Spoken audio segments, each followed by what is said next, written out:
I gotta do some research to figure out what the hell's going on with this piece of shit. Oh. Because Pressed by the gods. it keeps hurting me, Steven, and I Pressed don't like it. I don't like I it. mean, I don't see us yet. Mm, mm, mm, mm, uh. I don't know, guys. Are we live? I don't know. YouTube's a piece of ass. Oh, we are. We are live. Sorry, YouTube. I meant it. Fuck you. You suck. Oh my god, you suck. I'm gonna buy you a Honda stock. I want to shove hot poker through my eye. I'm gonna save this and then share the link so everybody can find us. Why won't it save? Save, you fool. People are gonna start getting pissed at us. They're like, these motherfuckers just like to play hide and seek with it. That's all it is. They don't even they don't even take this shit seriously. The video's gonna be here. No, it's here. Heads up, 7-Up. I put my finger in your butt. You're the one. If you guys could see us, we're just getting everything updated right now. I promise we'll be to you in just oh no. Just a moment. Here we go. Come on, computer. Work with me. Ooh, Tomo Gato said share the load, Mike. Share the load? Splash it in the face. You want Go for that body shot. You want the load? You can't handle the load. Tomo Igato. Mr. Origato. Michael Blake says, I'm here and I'm queer. What's up, guys? I'm here, I'm queer. Stop by sometime for a AJT beer. Customs. Don Harrison, I want to play with you. Ryan Strum, thanks, man. He says, what's up, my beautiful, sexy people? Ryan is a new Patreon. Welcome to the darkness, Ryan. Hello, Ryan. Shit gets fucked up around here. Ryan Gillen says, YouTube wham notification pops up. Suddenly, the Broken Arrow theme comes on. Dun, dun, dun, dun. Ain't it cool? Bum, bum, bum. It's one of the greatest themes of all time, man. And we're going to talk about that because we're going to talk about some Scream shit here in just a minute once we let everybody pile in off our broken-ass links that suck. What's up, Vanessa, Fetcher, Don, the Divine Guitarist? You must be good. Guadalupe, JT Customs, Derek, Greg, Colin, Bernie, Tomo, Clinton, Chris, Drew, Tracy, Will, Adam, Vinny, Clinton. Vinny says YouTube is not going to Subway sandwich. Nobody gets Subway sandwich if they act like fools. What's up, David Carr, Bernie, Tawny, Patty, Katie? Who the fuck is Katie Holtz? I don't know who that is. Subway sandwich. Jarvis Fitzpatrick, Jarvis City Supernaturals, Eric, Nanacat, Todd, Jonathan, Clinton, Chase with a C, another new Patreon. What's up, Chase? Drew Halltalling, Mike White, thanks, brother. He says, I love you guys. Jason is engaged. You see that shit on Facebook, Jay? Yeah, I do. Congratulations, Mike, man. That's fucking awesome. And you also like did it with the Jason shit on. That's fucking badass. It must have been a scream of a good time.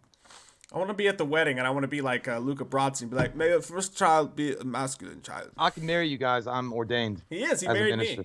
While his dog took a shit in the background. I'll come as a Dr. Loomis minister.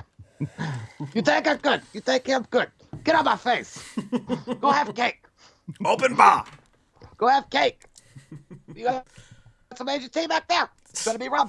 Shove it in her fucking face. No, the cake. The cake. Congratulations, Mike, to you and your family, man. That's awesome. Derek says, I can't stop saying Michael Myers is dead. I know, dude. Like, literally, I swear to God, if we ever get a chance to interview Jamie Lee Curtis, that's the first thing I'm going to say. It's like, all I want to say to you is, Michael Myers is dead. Us. Sorry. He's like, I know that, well, you don't know. I mean, I don't know. Maybe she watches and she's like, those pieces of shit are never going to talk to me. Like, ever. Like so many other people with the Halloween franchise, they want no part of this biscuit. Did you see what she said on Twitter? No. Bunch of bullshit. She said the Activia commercials are all a lie. It doesn't work. No, she was like, some guy tweeted her and he was like, it was something along the lines of, yeah, my parents took me to a drive-in when I was 5 and I wasn't supposed to watch, but I watched all of Halloween and to this day it's like one of my favorite movies. And she was like, she was like, 5 is too young, bad parents. And I was like, okay, Donald. I saw somebody had commented about that on Facebook and shared it, but I don't know. Shut the fuck up. No, it's like one of those things. Like I don't want to say too much about it, but like your high horse, you come the fuck off of it. Your condescending, pretentious attitude is just because it works for you or your parenting methods are different from other people's parenting methods doesn't mean it's the right method. Yeah, exactly. So suck a dick, Chancho. Well said. Bunch of bullshit. Like, Hey, Courtney said he's here. Courtney's here and Vinny's here as well. The counters. Courtney. A beautiful mind. Yeah, dude, it's like, I mean, could you imagine somebody coming up to be like, hey, man, I love your shit, and be like, yeah, thanks, man. Your parents are shitty fucking parents. Like, Yeah, well, your mom didn't say so last night when I fucked her. What? I was like, well, Myers is dead. Your parents are stupid. Kevin Williams, thanks a lot, man. He says, hey, guys, Kevlar Stringfellow here. Just saying, I think Dewey will be the new killer in Scream 5. What do you think? Kevin Williams is also another new Patreon. You guys have been killing the Patreons this week, man. It's fucking awesome, by the way. Thank you for that, Kevlar Stringfellow.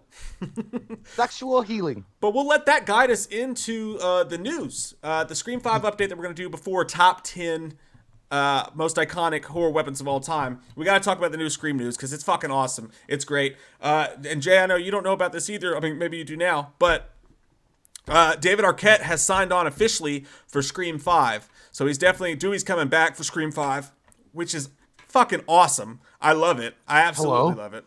It feels good in my hole. Hello. Hello. But it's not just the David Arquette news, you guys. It's not just that, and we'll talk about whether or not he's going to be the killer here in a second. But they also came out, and Spyglass actually made the announcement, and they're like, yeah, David Arquette's coming back. They also named the writers.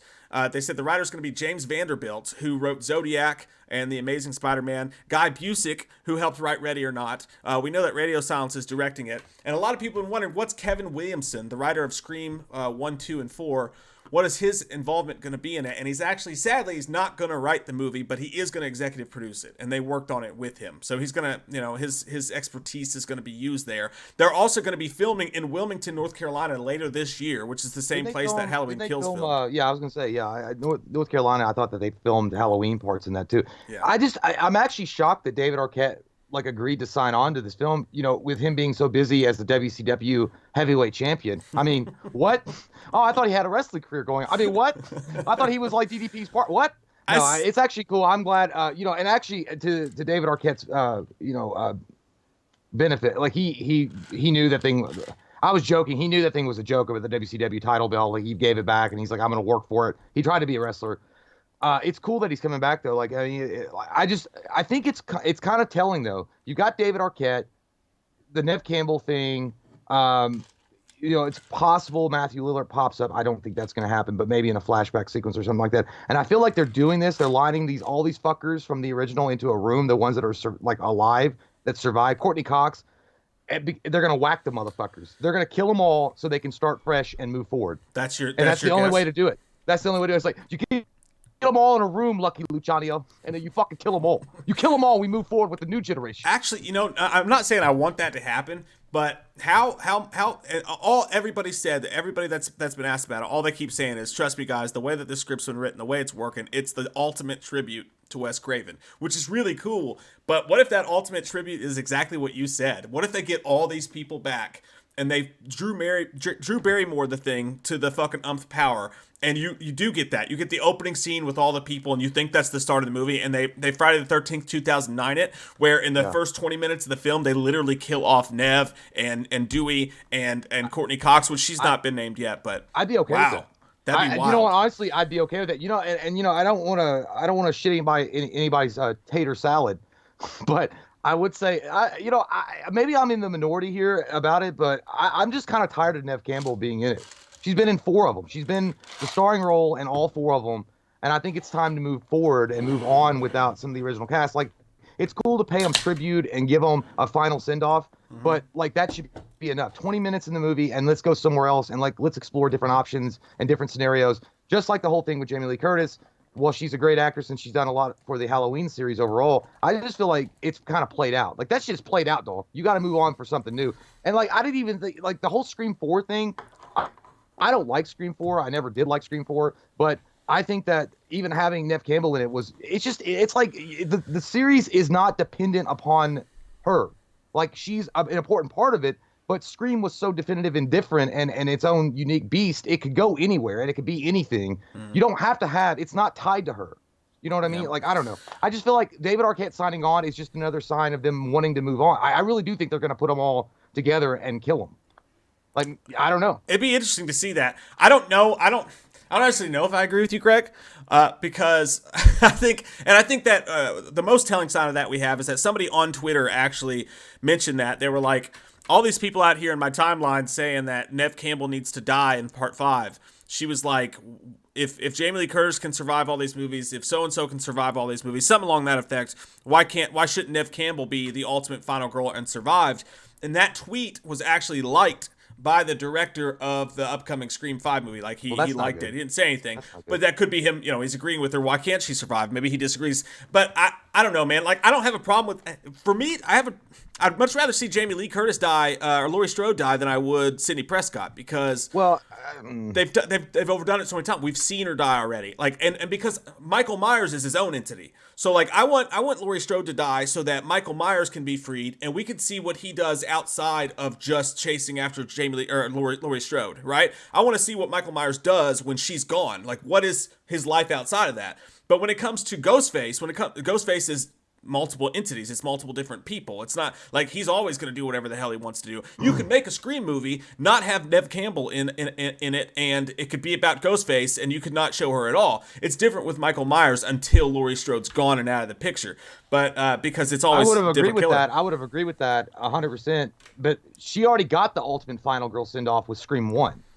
Like, Scream 1 was so great and amazing, and Wes Craven did such a great job wrapping it up. They didn't need any other. I mean, but they did 3 more movies already. I like. Well, I know, but I like Scream. Well, Nancy, yes, they did 2. So I could even go with Scream 2. Like, that's fine. That could be the final. That's 2 movies. That's enough. Like, and like the whole idea behind Jamie Lee Curtis and Michael Myers is they're you know, now they're not, but they were related by blood and shit. That made sense. There was a lot more things going on there behind the scenes. This was just a guy trying to get revenge because his fucking, you know, her mom was a town whore or whatever, and he was pissed off and fucking crazy. Yeah. That made total sense, and now it's over. Like, she survives. But it would make sense then later on, because the Ghostface became so iconic and what happened, that if you did want to do Neve Campbell's story in Scream 2, then somebody else could be copying those killer, you know, and be like inspired by it and do it in another town or something like that. I don't know. But yeah, I don't know, man. Like, Sidney Prescott as a character, she's great. She's cool. I never had a problem with her, but I feel like it's overplayed. And they got really fucking stupid with Scream 4 with the niece being the killer. Come the fuck on. Now it's a family issue. Are we going to go on Ellen sometime or Maury? Like, this is because it feels like it went so far away from what Wes Craven intended it to be. Like, he directed those movies, though, so I know, and I can't believe. Well, he got a good fat paycheck, but there's no way that he looks back on Scream 3 and Scream 4 and thinks they're nearly as good as Scream 1 and Scream 2. Because when Scream 1 came out, it was something fresh, it was something new. It poked fun at the industry while at the same time creating something new and scary and awesome. And of itself, it was meta, and it was something that was unique at the right time. And then when he came out with Scream 3 and Scream 4, it just felt like a paycheck. Like, it felt like, oh, people want it. It's still popular. Let's just go ahead and do it. I don't think that, dude, because he was so against anybody doing that with Nightmare. I think Wes had something to say when he made Scream 2 and Scream 3 and Scream 4. I think he wanted to make those movies. I think he built Scream as a franchise that could make sequels and it not hurt the original film, because you're doing because of the meta factor, because you're doing a play on movies and trilogies and all that. I think he felt like he kept it going. He was in talks to do Scream 5 until Scream 4 did terrible at the box office. He was going to make a 5th one himself until Scream 4 fell at the box office. You know, and maybe that's true, and maybe it's because he kind of feels left out of, you know, what happened with Nightmare, and maybe he was a lot more protective on his franchise of Scream because he kind of got fucked with Nightmare, because they took it and he was like, I don't want to make any sequels to this, and then he's like, well, now it's out of my hands. They make Freddy Krueger whatever they want to. They're going to make sequels either way. So well, yeah, but Scream, again, I don't know, man. I feel like Wes Craven just would rather be doing it and not have anybody else touch it at that point than anything. Scream 3 and Scream 4 does not need to exist. I mean, in my opinion, Neve Campbell and Sidney Prescott should have been gone forever from either part 1 or part 2. I liked part 2. I mean, it's not as strong as part 1, nowhere near, but it's still good. It's good enough follow-up. They should have ended it there. And then, I don't know, there's a million different stories and different ways you could retell, like a new story with the Ghostface guy. I don't know. Anyway, it's cool that David Arquette's coming back. And again, I think it's honestly, I think it's one of those things that I hope anyway, that they wind up killing off the characters. Yeah. And I don't normally say that. I don't normally want the main guys to be gone, but in this case, I want them to be 6 feet under, bitch. Dude, I think it's all over the place. I think I did a poll on our Twitter, and I was like, okay, Dewey's coming back. What do you want to happen? Do you want Dewey to live, die, or be the killer?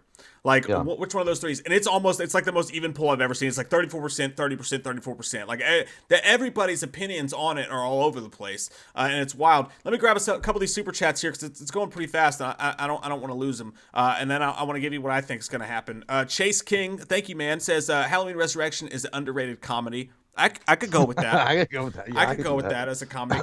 Michael Myers ain't no soundbite. Michael Swift. Thanks, man.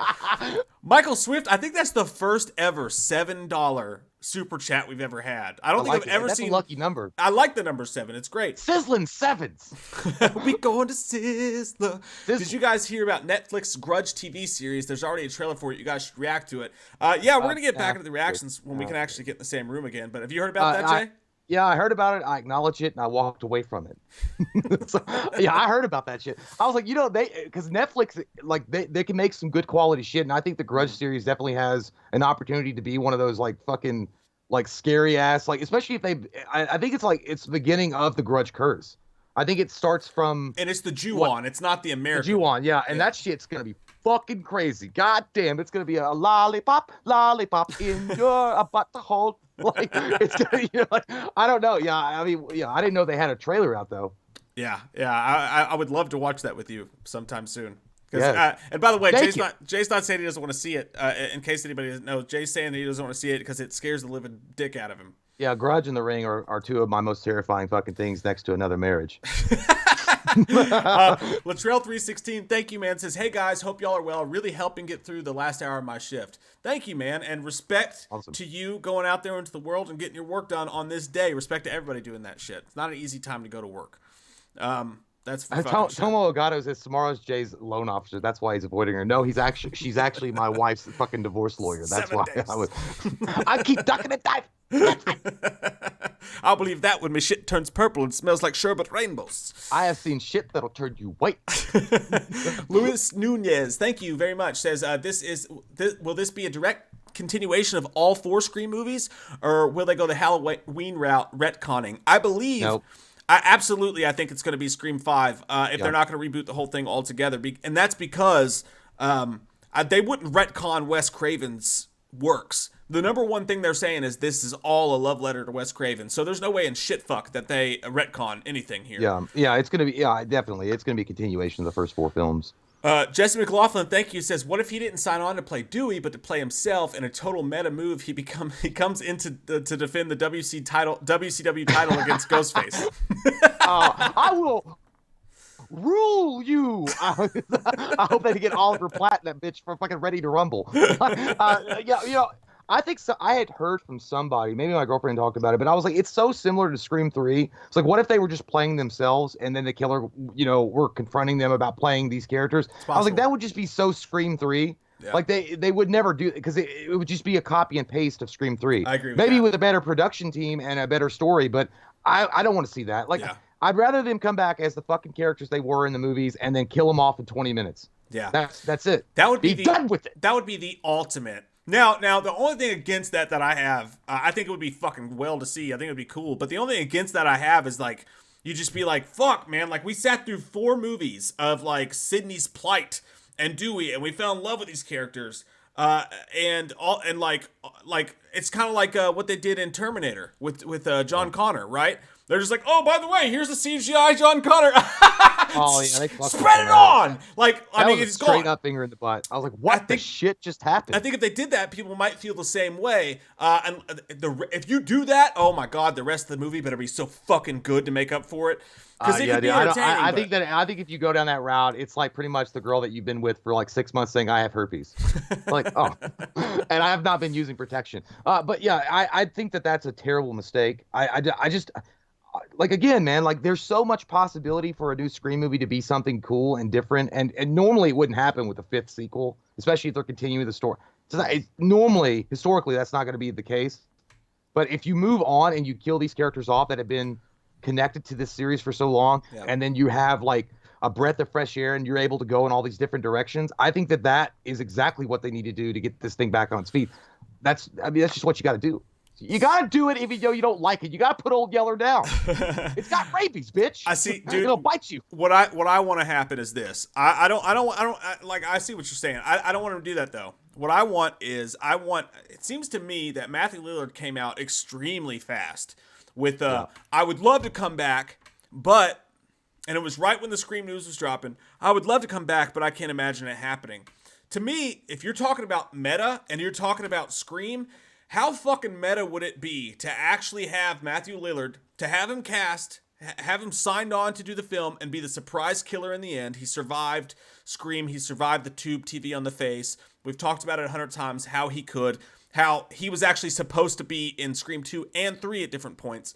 But to me, it would be the most meta, cool fucking Wes Craven move ever to have him actually go out in real life and lie to media outlets saying he's not going to be in the movie.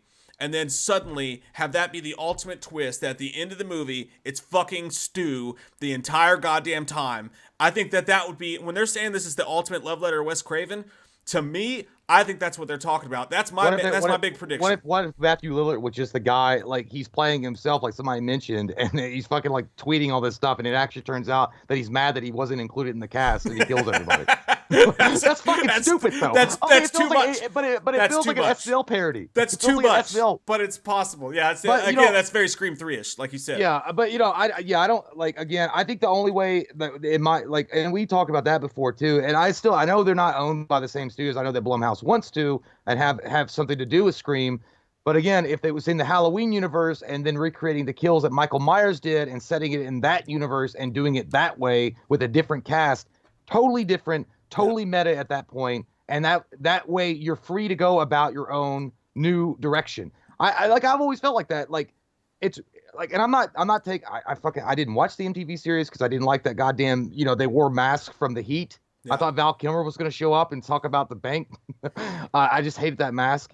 And then yeah, but they tried, at least they did something different with it. They didn't try to throw in, Courtney Cox to do cameos in it or some shit, or David Arquette to pop up now and again as the, and at some point it's like, is that motherfucker a federal marshal now? Like, is he still like a hunky dory like sheriff or some shit? I talked about this with some people when they were saying, like, someone brought up a good point. They're like, I don't want him to be, at this point, I would really hate it if he came back and he was still kind of a doofus and he was still kind of like bumbly or whatever. And I was like, you know what I'd like to see? If you bring David Arquette back and he is kind of bumbly and he's still got the limp and he's still kind of acting goofy or whatever, and then right at the end of the movie, all of a sudden, like, he drops the fucking limp, he drops the whole act, and he all of a sudden is fucking Action Jackson, super badass, and he goes into a fucking brawl with Ghostface, fucks him up, and actually kills him in this awesome violent scene, like Once Upon a Time in Hollywood at the end, like just fucking crazy shit. And all of a sudden, Dewey is a goddamn badass. And then you go back to that conversation in Scream 2 where he's talking to Courtney Cox and it's like, how do you know that awesome line? I can't remember how he said it. It was like, how do you know my dim-witted thing is not just a ruse to move frequently within my given capabilities? And basically what he was saying is, how do you know I don't just act stupid like this to make people easy around me, to put them off guard so that I can strike when I need to? It would be so cool to see that. And David Arquette's in shape for it too. He could play a badass character, but I think that would be an ultimate fucking thing. I think that'd be really cool. I don't know, man. Like, it's going to be interesting to see what they do with it, but ultimately the whole idea with Matthew Lillard and he's got to stay dead. I really don't see the point in tarnishing the Stu character. Like, he was great. Everybody loved him in Scream 1 for a reason. And to bring him back and do this thing where he survived, he's like fucking Jigsaw from Punisher, where it makes zero sense. But either way, and David Arquette coming back, like, fine. Like, well, again, I throw them all into the blender and 20 minutes, kill them, and then let's have some new cast. That's all I'm saying. I just want, you got to have something fresh. For this movie, for this particular series, Scream, it's got to be fresh. It's got to be something different. You can't rely on the Nancys of Freddy Krueger or the Jamie Lee Curtises of Halloween or any of that shit. You got to have something fresh. You got to have new cast. You got to bring it into the 21st century. Even though I disagree with you, I totally see where you're coming from. I mean, it's not a bad point at all. I really don't think it is. I do think. Shoot it again. Colt McCoy. Pew. I do think though that it would be cool if it was Stu, and then in the end Stu comes out and his whole rant. Because originally my only knock against it was we barely mentioned Stu at all. Mentioned him like for a second. In these other films, barely mentioned Stu at all. If Stu was alive throughout the past 4 films, you would think he would be mentioned more, like he's in jail or that asshole or whatever the fuck. But it would be cool if when he did come back, he like his whole when like he reveals himself, his whole rant, his whole monologue is about like all this fucking stuff's happened around me. You don't even mention me. Like, not even one time, dick. Like, nobody talks about me. Like, I'm the fucking killer. I'm the fucking star. All they talk about is Sidney fucking Prescott and all this bullshit. And like, goes on this awesome, like, Matthew Lillard rant like only Matthew Lillard could go on. I think that would be super cool. But, Sean, tell me or one of the killers could wind up just being Sherry Moon Zombie. And that's a horrific fucking thought. It was my mom. My mom my God. was so mad at me. She had a unicorn. Sean Tubby 123, thanks, man. Says, sup, you sexy glow sticks. Thanks for keeping me calm. Thanks for keeping me calm, you son of a bitch. Yeah. That's what I have to say. Chase. Oh, wait, I got to that one already.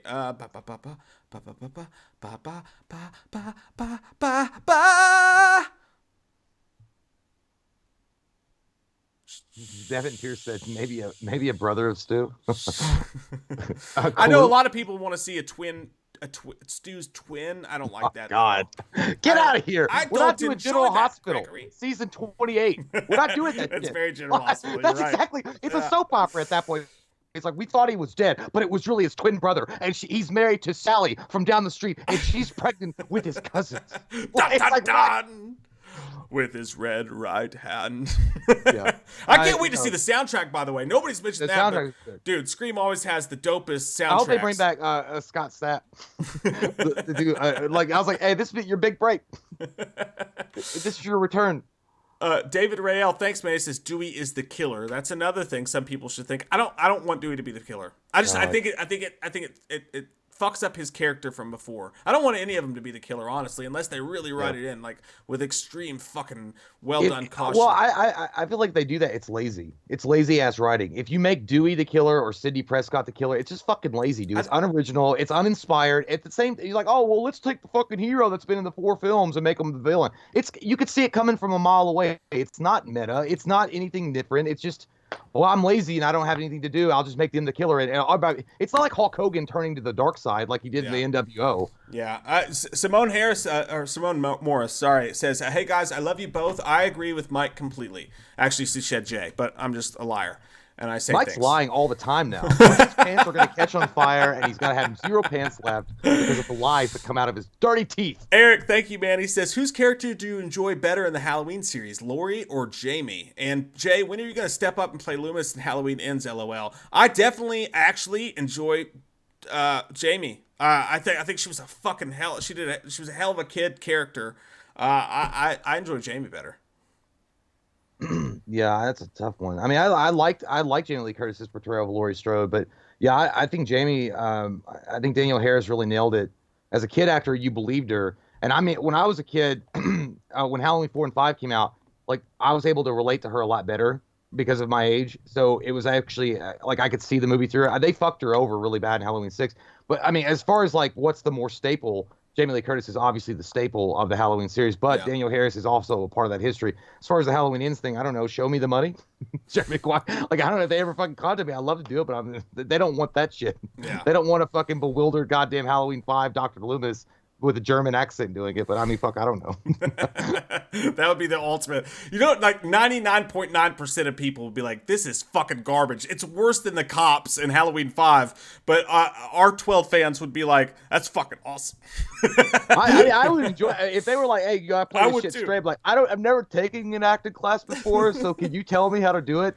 I would just go back and listen to Donald Pleasant's tapes. I think our ultimate goal and like not goal at all, but our utmost like possible moment in The Shining Sun is if like we're just sitting in a YouTube video doing like this and it's Dr. Loomis talking shit and like they have Michael Myers just kill your version of Loomis off in a video. Like just that's like a comment. I think that would be, and maybe like a direct to DVD version of Halloween, like your Loomis gets killed off by the real Michael. That would be rad. Oh yeah, if they popped in from the movie or something. Yeah. Mark Dorman says Scream 4 was heavily rewritten on set by Aaron Kruger. If they keep him away from this one, I'll be happy. Yeah, there was a lot. Like, I don't hate Scream 4 the way Jay hates Scream 4, but there was definitely some writing issues in that fucking movie, man. No doubt. I hated it, dude. I mean, there was some decent stuff in it, but the whole thing with the niece thing, and I'm butthurt because of this. Fuck that. Get out of here. Get out of here with your chrome mask. Get the fuck out of here. Marco Venancio Villatero Troubadour. Thank you very much. That was a mouthful, and that's what she said. Matt Facci says, rather Killer be Dewey or Stu? Definitely Stu for me. What about you, Jay? What is it? Billy or Stu? Dewey or Stu? I didn't kill anybody, Sheriff. I would take Stu.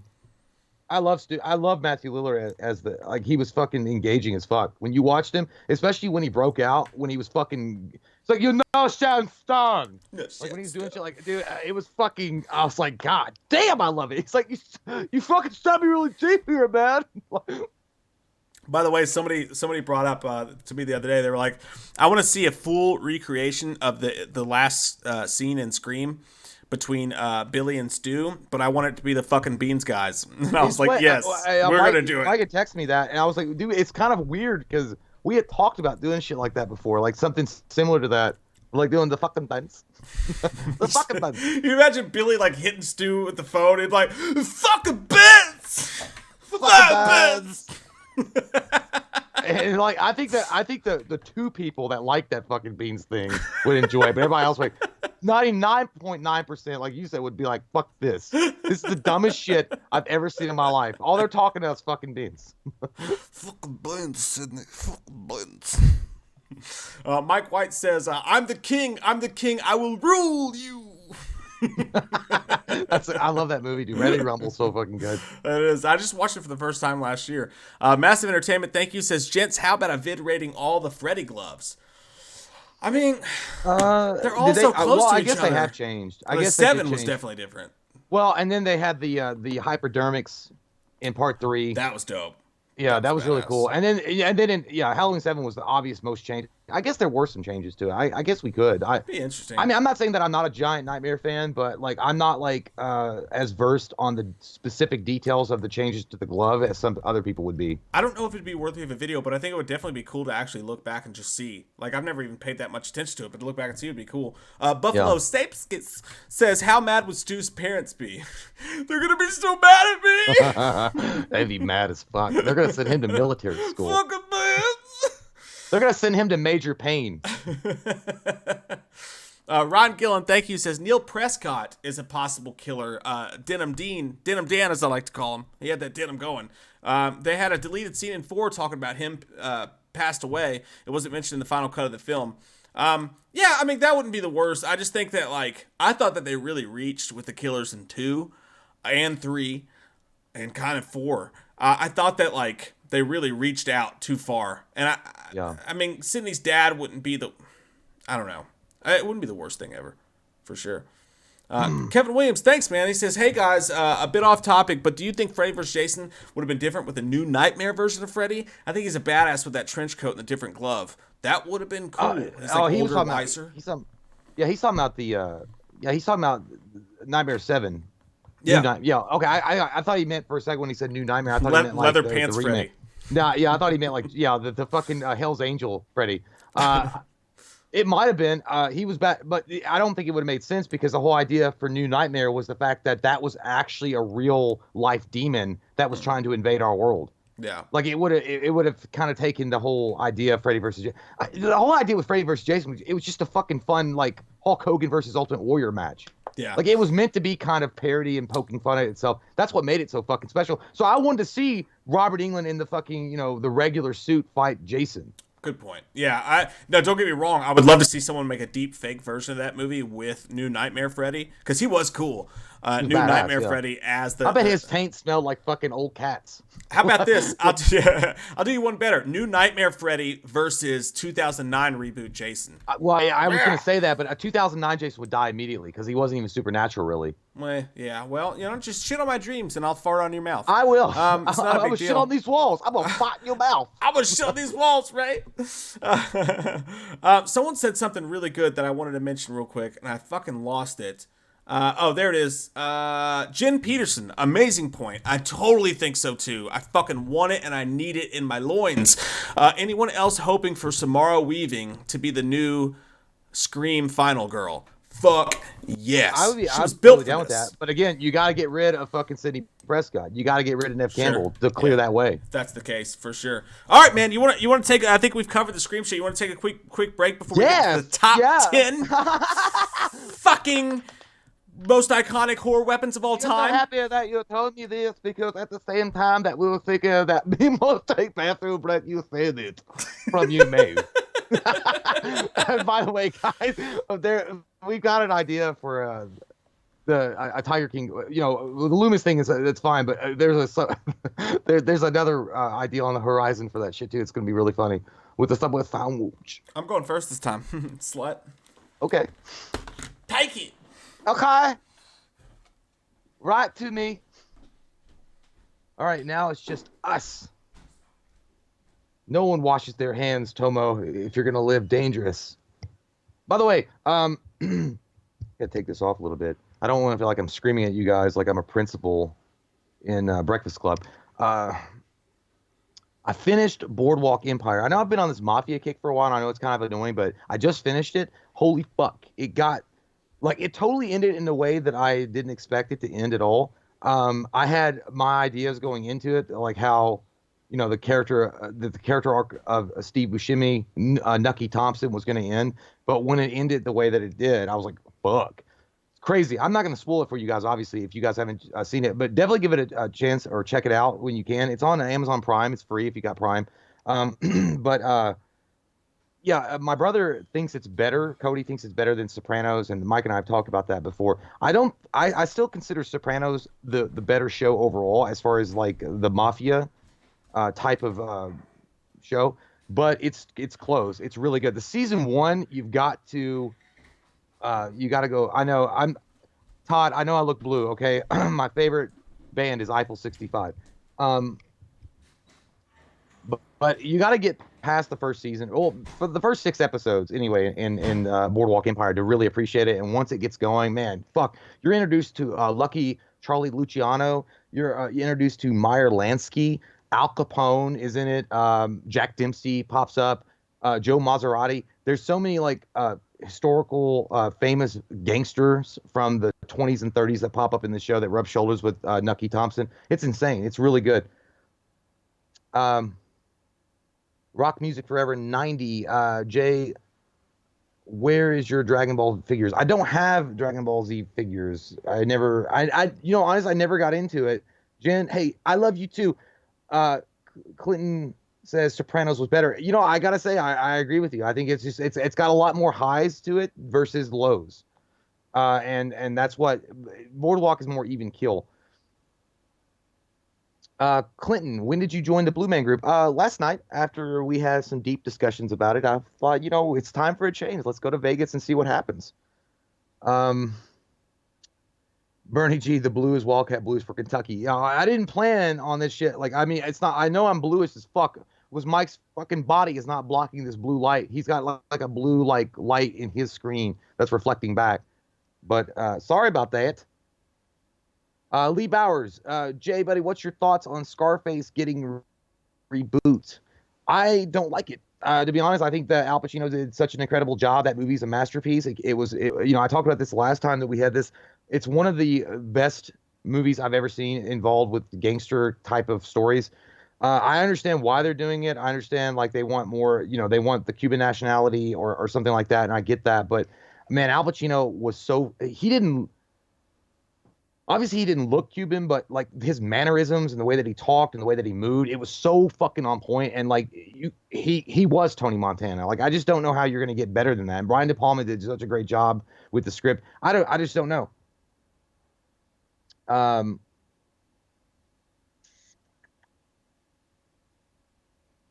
Marco Vincencio Villatro. I don't know. You've got a lot of, I can't say your whole name, but Marco, Jay and Mike, thank you so much, by the way. Jay and Mike, do you think Freddy would and can stand a chance one-on-one with Pinhead? Fuck no. Pinhead will open that box and smite that shit. Like the fucking chains, hooks coming out of every orifice by the time it's over. Freddy is fucked.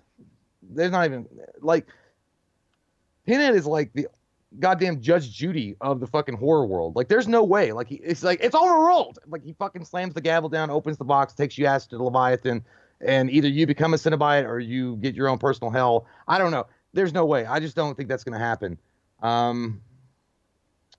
Chi-Town Horror. Well, I'm good. How are you? Thank you so much.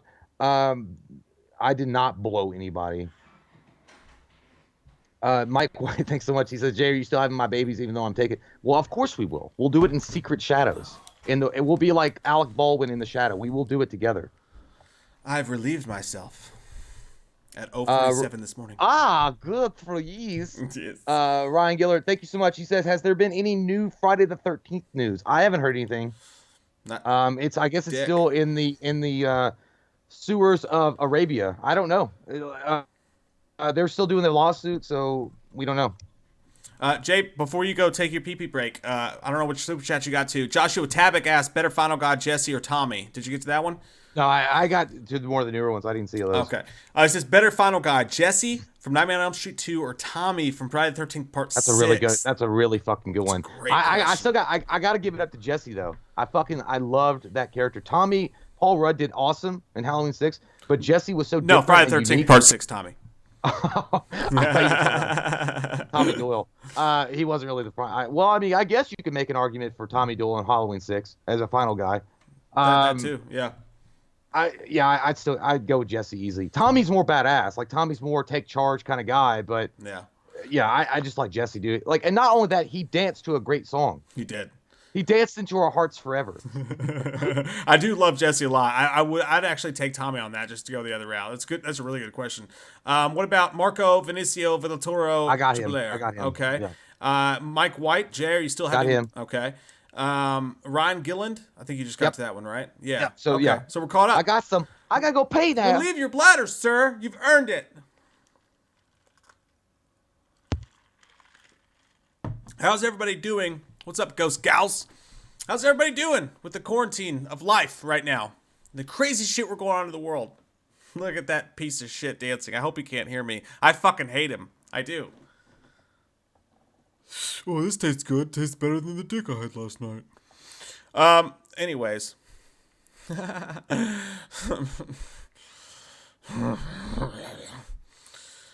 Bernie G says Jesse is so relatable to me. I get that. Yeah, I get how Jesse could be relatable. And congratulations, by the way, man, to your sister being out of the hospital. We've all been thinking about you guys. That's awesome fucking news. And it makes us really happy to know. Even though she may not be quite out of the woods yet, it's really nice to hear that she's out of the hospital, man. We're thinking about you and everybody that's dealing with crazy shit going on with right now with people being sick and all this stuff. It's fucking rough, man, but we're in it together. I know that sounds corny, but we fucking are, man. All we got's each other, so that's what we gotta do. That's what we gotta fucking do. Berto says, Mike, what you been watching on the TV? Man, I haven't been watching that much of anything. I've been keeping up with channel stuff and doing stuff like that. The only thing I've been doing is playing Red Dead Redemption with my daughter. My name is Arthur, and I might be a rebel, but I'm not a total piece of shit. Get out of my way. Sorry I hit you with my horse. I'm gonna shave. Brandon Hale, you're fucking cool people. Yeah, Vanessa, I'm with you on that part. Like, for me, it's not even bad at all. The isolation's not the worst thing in the world for me. But as a whole, you know, whole. Whole. I said whole. I did.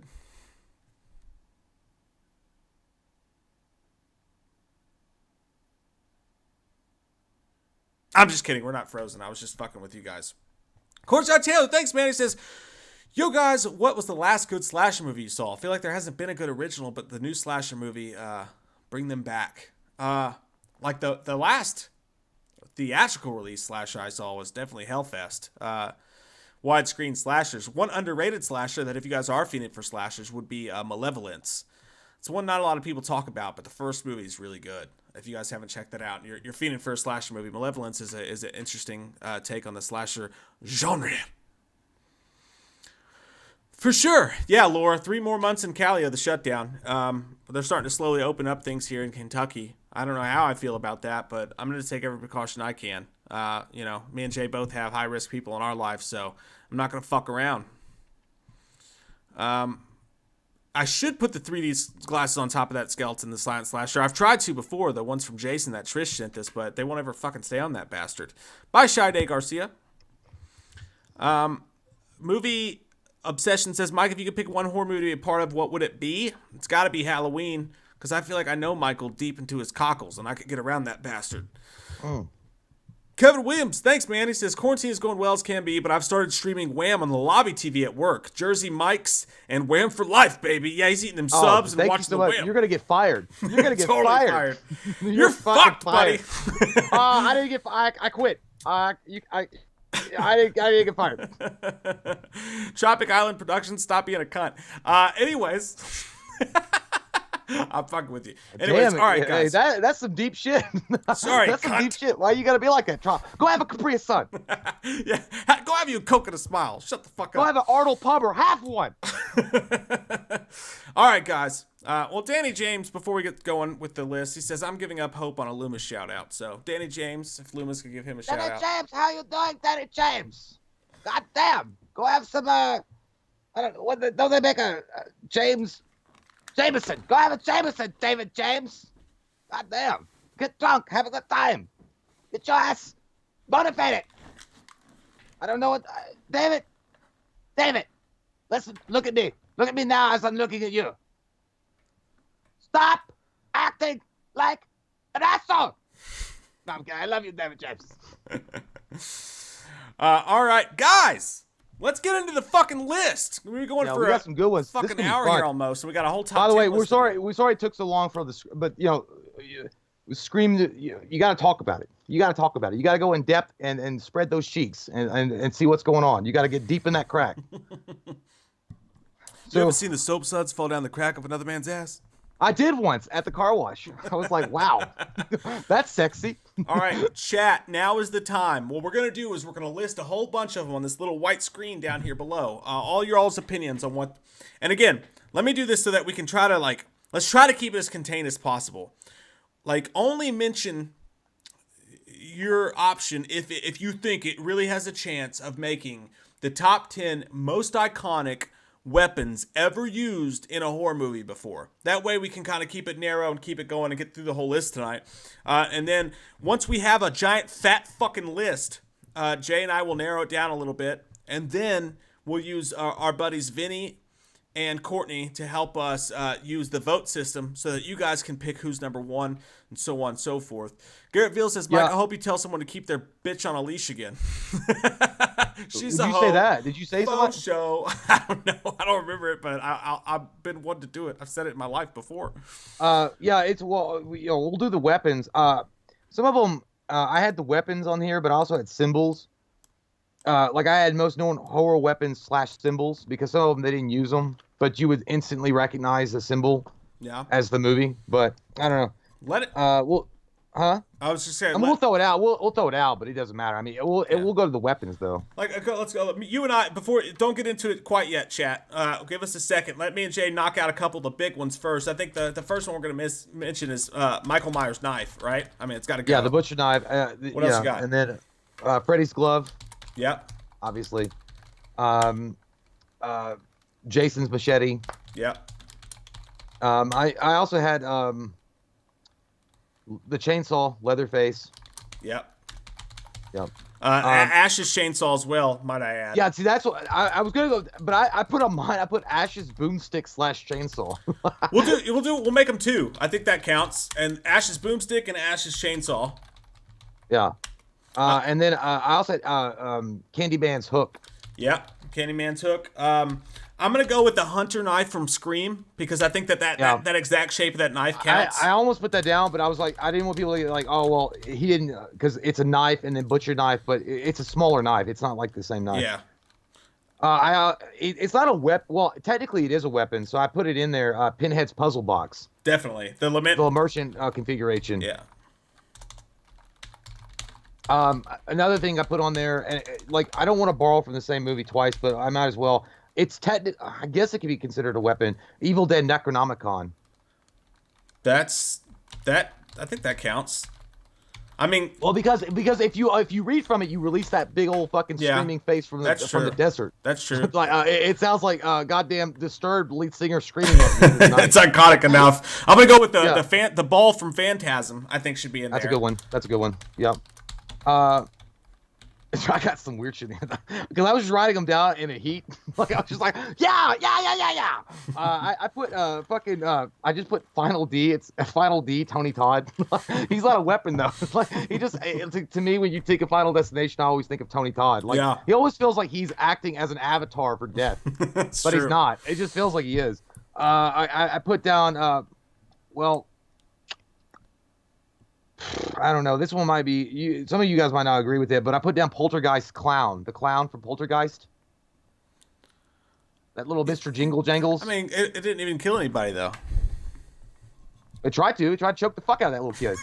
Like, lay your ass to fucking sleep. Well, I also got. What about this one? Jeepers Creepers, the truck or the Ninja Star? Like that shit that he throws. Yeah, definitely from that one. Yeah. Jeepers Ninja Star. Is that the end of your list there? I didn't even make a list. I'm going off of. Shout out to Courtney. Thanks, man. I didn't think of all that. Again, it's one of those things that because I don't know if people get confused because they look the same. But he said, "I know what you did last summer's Hook." Mm-hmm. The Hook run. I know you did last summer. So I mean, that's a good one. I mean, you could throw that in there. All right. So now's the time, chat. Now's the time, chat, to start throwing one second. Sorry. Also, I was gonna say it wasn't used. And I get technically. But what about the Chucky good guy doll?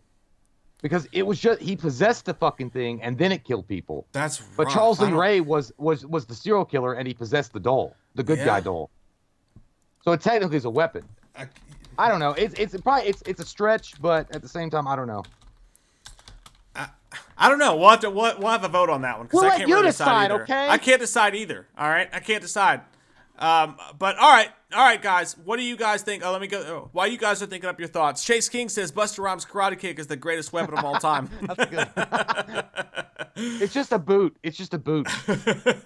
It's a Timberland. Explores to the Wild says, Jay, can we get Dr. Loomis' thoughts on Michael being alone in the quarantine? Mike, where's my unboxing fig? It's not a shock collar, I promise. We're saving the unboxings for the next time we're together, which is going to be very soon. Probably we're going to have our Patreon live stream this coming Saturday, and we're working on some stuff around that, plus also an unboxing vid for everybody. But I feel like the unboxings just have that natural energy when we're together, so I kind of want to save them for that, you know? It's pretty sexual. Yeah, it's harder to do it over remote. But Jay, what are Dr. Loomis's thoughts on Michael being alone during the quarantine? I hope he dies. I hope he chokes on some gas, or he decides to put his fingers in a toaster. I mean, what do you want? I hope he dies. He keeps him locked up, but he gets out. I hope he trips and falls and lands on a butcher's knife through his forehead. But I don't know. Yeah. But the unboxings, when we did those remote unboxings, they were fun or whatever, but they weren't the same. They didn't capture the same kind of magical stream qualities. Right on. Shania Davis says the pickaxe from My Bloody Valentine. Good one. That's a nice one. Yeah. Leonardo Garza. I don't think Basic Instinct, the ice pick, would really count here, but definitely the Shining Axe. I think it's a good one. Axe from the Shining. The axe, yeah, that's a really good one. I actually, and it's not a weapon per se. Well, I guess you could even. I was thinking about Alien, the acid, the fucking his little mouth. But it's not a weapon. It's just part of his anatomy. But then I was like, I put Alien's heartbeat monitor. Every time I see that fucking did that boom boom boom boom, it's Aliens. Yeah. It's so fucking iconic with the Alien series. Let's see. Trying to. So Giant said the same thing. Harry Warden pick. Eric Langley, that's a good one. The Christine car, the car from Christine. Oh yeah, that's a definite one. Yeah. Derek, I saw Derek B. He put the Predator blaster, but I don't. That's not. I don't know. Derek, I get it. It's cool, but it's not really horror. I guess it could be considered horror, but I always thought they put that in action sci-fi. But I mean, it's iconic as fuck. Yeah, guys. And again, try to think of what do you think could actually make. And when I say iconic, I mean the most known. You see it and you know what the fuck it is. Like that. Oh, that's a fucking a weapon that was used in horror. For sure. What about Rob Zombie and Sherry Moon? That's a weapon that he uses to attack you. It's a weapon against his own movies. I saw this thing on Facebook too, where it was Rob Zombie was being pitched an idea for a movie. They're like, well, the movie's about my wife's in it. His response was like before they were like my wife said. I saw that, dude. That's funny as I shit. was like, that's perfect. Garrett Veal says the lollipop from Trick or Treat. I think that counts. I think that's a good one. I said, I can't remember it that much, but yeah, that'll work. what else are we missing here, guys? Yeah, and I would throw it in there, but I've never watched the entire series all the way through, but Hatchet with the hatchet, but I wouldn't know it was from. I'm not that familiar with the series, so I wouldn't know it was from that movie. Yeah, I think he used a lot of different weapons to kill people with too. Let's see, Ashley Pendleton, that's a good one. The cotton candy from Killer Clowns. That's a really good one. That's a really good one. I like that one. I like that. That was very, very sexual. All right, so I think we're getting close. Well, Vinny said Jigsaw's Bear Trap. Yeah, like he has so many different weapons. He has so many different. Yeah, like it's hard to narrow it. Yeah, like I had on my list. I just had the Jigsaw doll. Yeah, but, I mean, he didn't really kill anybody. Technically, not a weapon. Yeah. Yeah, he's a symbol. Like, because I also had on my list, I also had the Blair Witch symbol, those fucking sticks that scare the shit out of me. If you see that shit in the woods, run. Yeah. Like, the symbol, but it's just a symbol. Colonel Chubbs. Oh, maybe a bird so I can fly far from here. Colonel Chubbs has a good one. He said, and that's one thing I was thinking too. Pinhead and the chains. Does that count as the LeMerchant configuration, or is that a different weapon? I think. I don't. If you're in, the chains are a part of his character. Yeah, they're a weapon that he uses, but I always feel like that all comes from the LeMerchant box. Let's do this. Let's just add it to the LeMerchant configuration / chains. Because I think that like ties them in together. I think that's a pretty good way. And his sponsor is Alice. In chains. Let me. I'm the man in a box. Buried in my shit.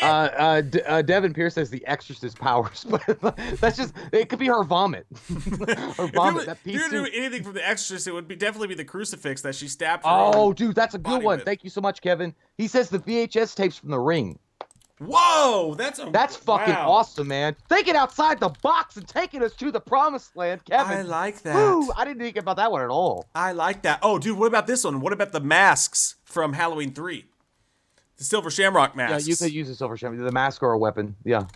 Faux show. And then let me ask you this. I'll let you make the decision on this, Jay. Oliver Gonzalez, and I've seen a couple people make this, said vampire teeth. Like in general, vampire teeth. Like it's as iconic as anything, but it doesn't. Yeah, really... but I mean, what movie are you going to put it to? Yeah, I mean, because if you say vampire teeth, are you talking about the Bela Lugosi Dracula? Are you talking about Lost Boys? Are you talking about vampires, John Carpenter's? I mean, there's so Dusk Till Dawn. As a horror trope, it's as recognizable as anything, but no particular movie really does it special. Yeah, it's not. Yeah, and like that, because that to me that'd be no different than saying The Howling and the Claws. Right, or werewolf teeth. Or werewolf. Yeah, it's just. But I like it. It's good. I like you thinking this way. It's creative. What do you think about this? Bradley Valanci, and technically this isn't movies, so I don't know if it really counts, but Lucille from Walking Dead, it's pretty noticeable. So I give an honorable mention to that because it's pretty fucking iconic. You know, the Lucille, the bat from Walking Dead. Oh, yeah. Very iconic for sure. Yeah. Colin McCormick says the Scythe from Children of the Corn.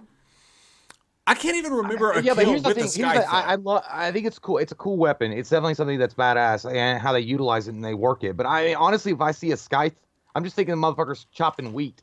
I'm not going to automatically think of like Children of the Corn. I'm not. Yeah. Like, if I see a Scythe, I might think of like the Reaper or something. Like not necessarily Children of the Corn. I would honestly think Halloween 5 if I saw a Scythe. He used that shit too. Yeah, that motherfucker was like, he was all about that, testing Lowe's department store in that movie. That's a good one, Starling Carling. The syringe from Reanimator. I think that's pretty fucking recognizable for sure. All right, I feel like we're getting close to having all. Well, here's some new ones. Thank you so much, Isaiah. He says Blade Sword. I mean, I guess myself. Technically you could throw Blade in there as a horror movie. I mean, Blade Sword. And then Derek says Annabelle, Pennywise, Deadlights.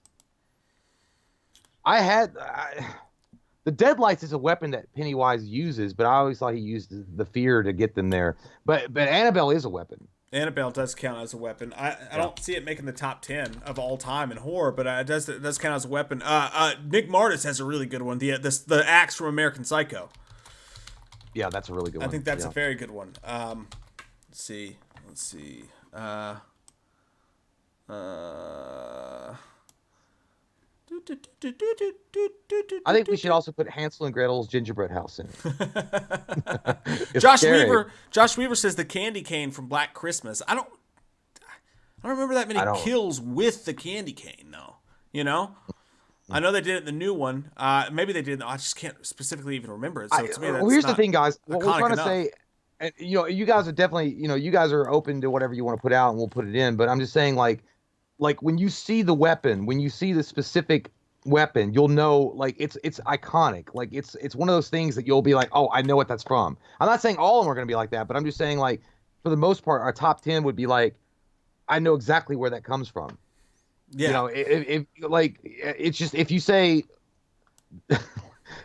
oh, what about the fucking part where, like Busta Rhymes, beat the shit the guy out, or beat up Michael Myers with his boot. Like, what?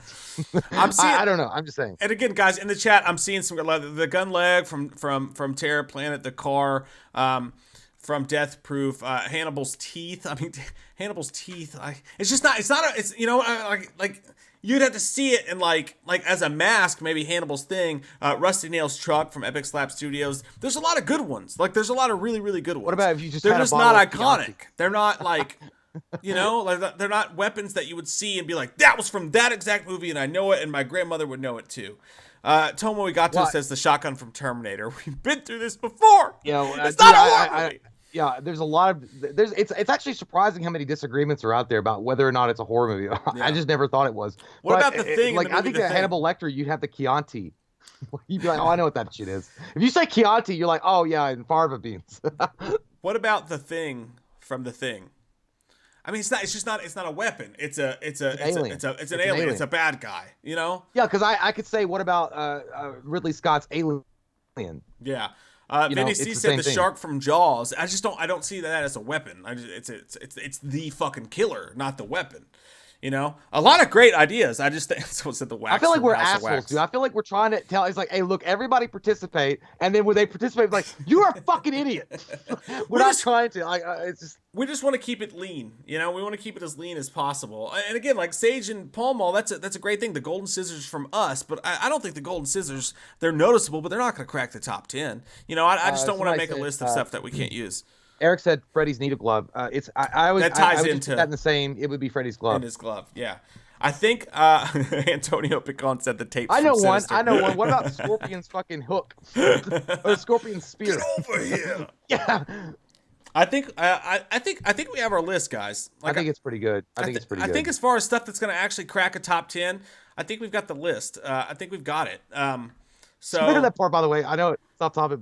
Mortal Kombat, where he's like, "Get over here," and he did that whole fight sequence with Johnny Cage in the woods. Do you remember that part where Johnny Cage and him went down to the Nether Realm and they were fighting, and then he was like, Johnny Cage was on top of the scaffold. He's like, "Get down here!"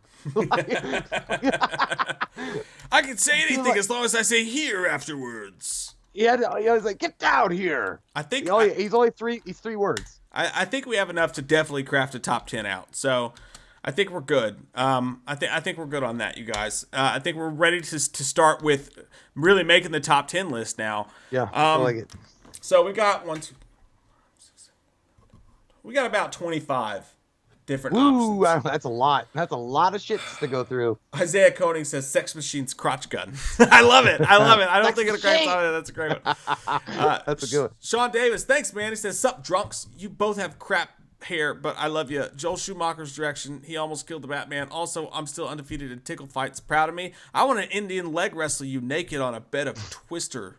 And you're undefeated now until I get a hold of you. Yeah, wait. With some Crisco oil. Jay's the best gay chicken player I've ever said. I shit off because I thought it was going to be a good idea, and it wasn't. So I don't know what you're talking about, dog. All right. So how do we do this? Well, hold on, Derek. Oh no, I'm sorry. Nope. You're right. And by the way, I don't know what he meant. I was going to comment on that, Joel Schumacher. Are you talking about? Oh yeah. Okay. He's talking about the Batman movie. I was like, he almost killed it. I was like, you weren't specific. He almost killed it. He did. He killed. Yeah. Even though I think that George Clooney would have been a really good Batman if it just been a better script. All right. Here's what I think we do, Jay. I think you and I go through this list together, and I think we take out the stuff that we think has no utter chance. And then after we do that, then we start getting into the voting. So try to keep feels like this, we're on Tinder. I know. Swipe right or left. I feel like we're on Tinder. All right, I'm going to throw these out to you. All right. Okay. Michael Myers knife. I think that obviously that stays. Get out of here. Nobody knows that. That's the obvious. Lament configuration / chains obvious, stays. Obvious, yeah. Necronomicon. You think that has a chance of cracking the top 10? Yeah. Honestly, I got to be honest, man. Like, I do. Okay. Because it's a fucking weapon. That's enough said. The ball from Phantasm. I say that stays. I think that's got a chance. The Jeepers Creepers starfish knife. I got to say no. I like it, but I don't think it's gonna crack the top 10. Yeah. Because they only use it once. I think they only used it once. Yeah, and two. Pop the part tires. Two. Yeah. Freddy's glove, obviously. The Fisher hook from I Know What You Did Last Summer. I don't think it's gonna make the top 10. Well, the problem is the Fisher hook is also with the Candyman hook, and I just feel like the Candyman hook is a lot more iconic, especially if you have the little frills around it that make it look like it's part of that coat. I think so too. The Chucky Doll. Are we using the Chucky Doll? Actually, I think this is a great place for a vote. I mean, I think we should vote on whether or not the Chucky Doll. Because if it counts, it should count high. But if it doesn't count, Buffalo Sapsky says Caitlyn Jenner's car. I don't know what that means. All right. So Vinny and Courtney, are you guys ready for a quick vote to count whether or not Chucky the Doll counts as a weapon? Let us know. Oh my God. Gankin since '89 Jones. I love that name. He says Gankin since '89 Jones. He says Jennifer's body. She was hot and she is deadly. That's all hot women. They lure you in, they suck your fucking soul out, and they move on to the next victim. That would be a weapon of mass destruction. If it oh my God, I'd fall for it. There's no doubt. I'm just waiting. Okay, Courtney said he's ready. What about you, Vinny? Vinny said he's ready. Don't vote yet, guys. We'll let you guys decide. Honestly, dude, I'm seeing nothing but no's. I don't think we even need to vote on this. I'm seeing the chat is like straight no's all the way up and down.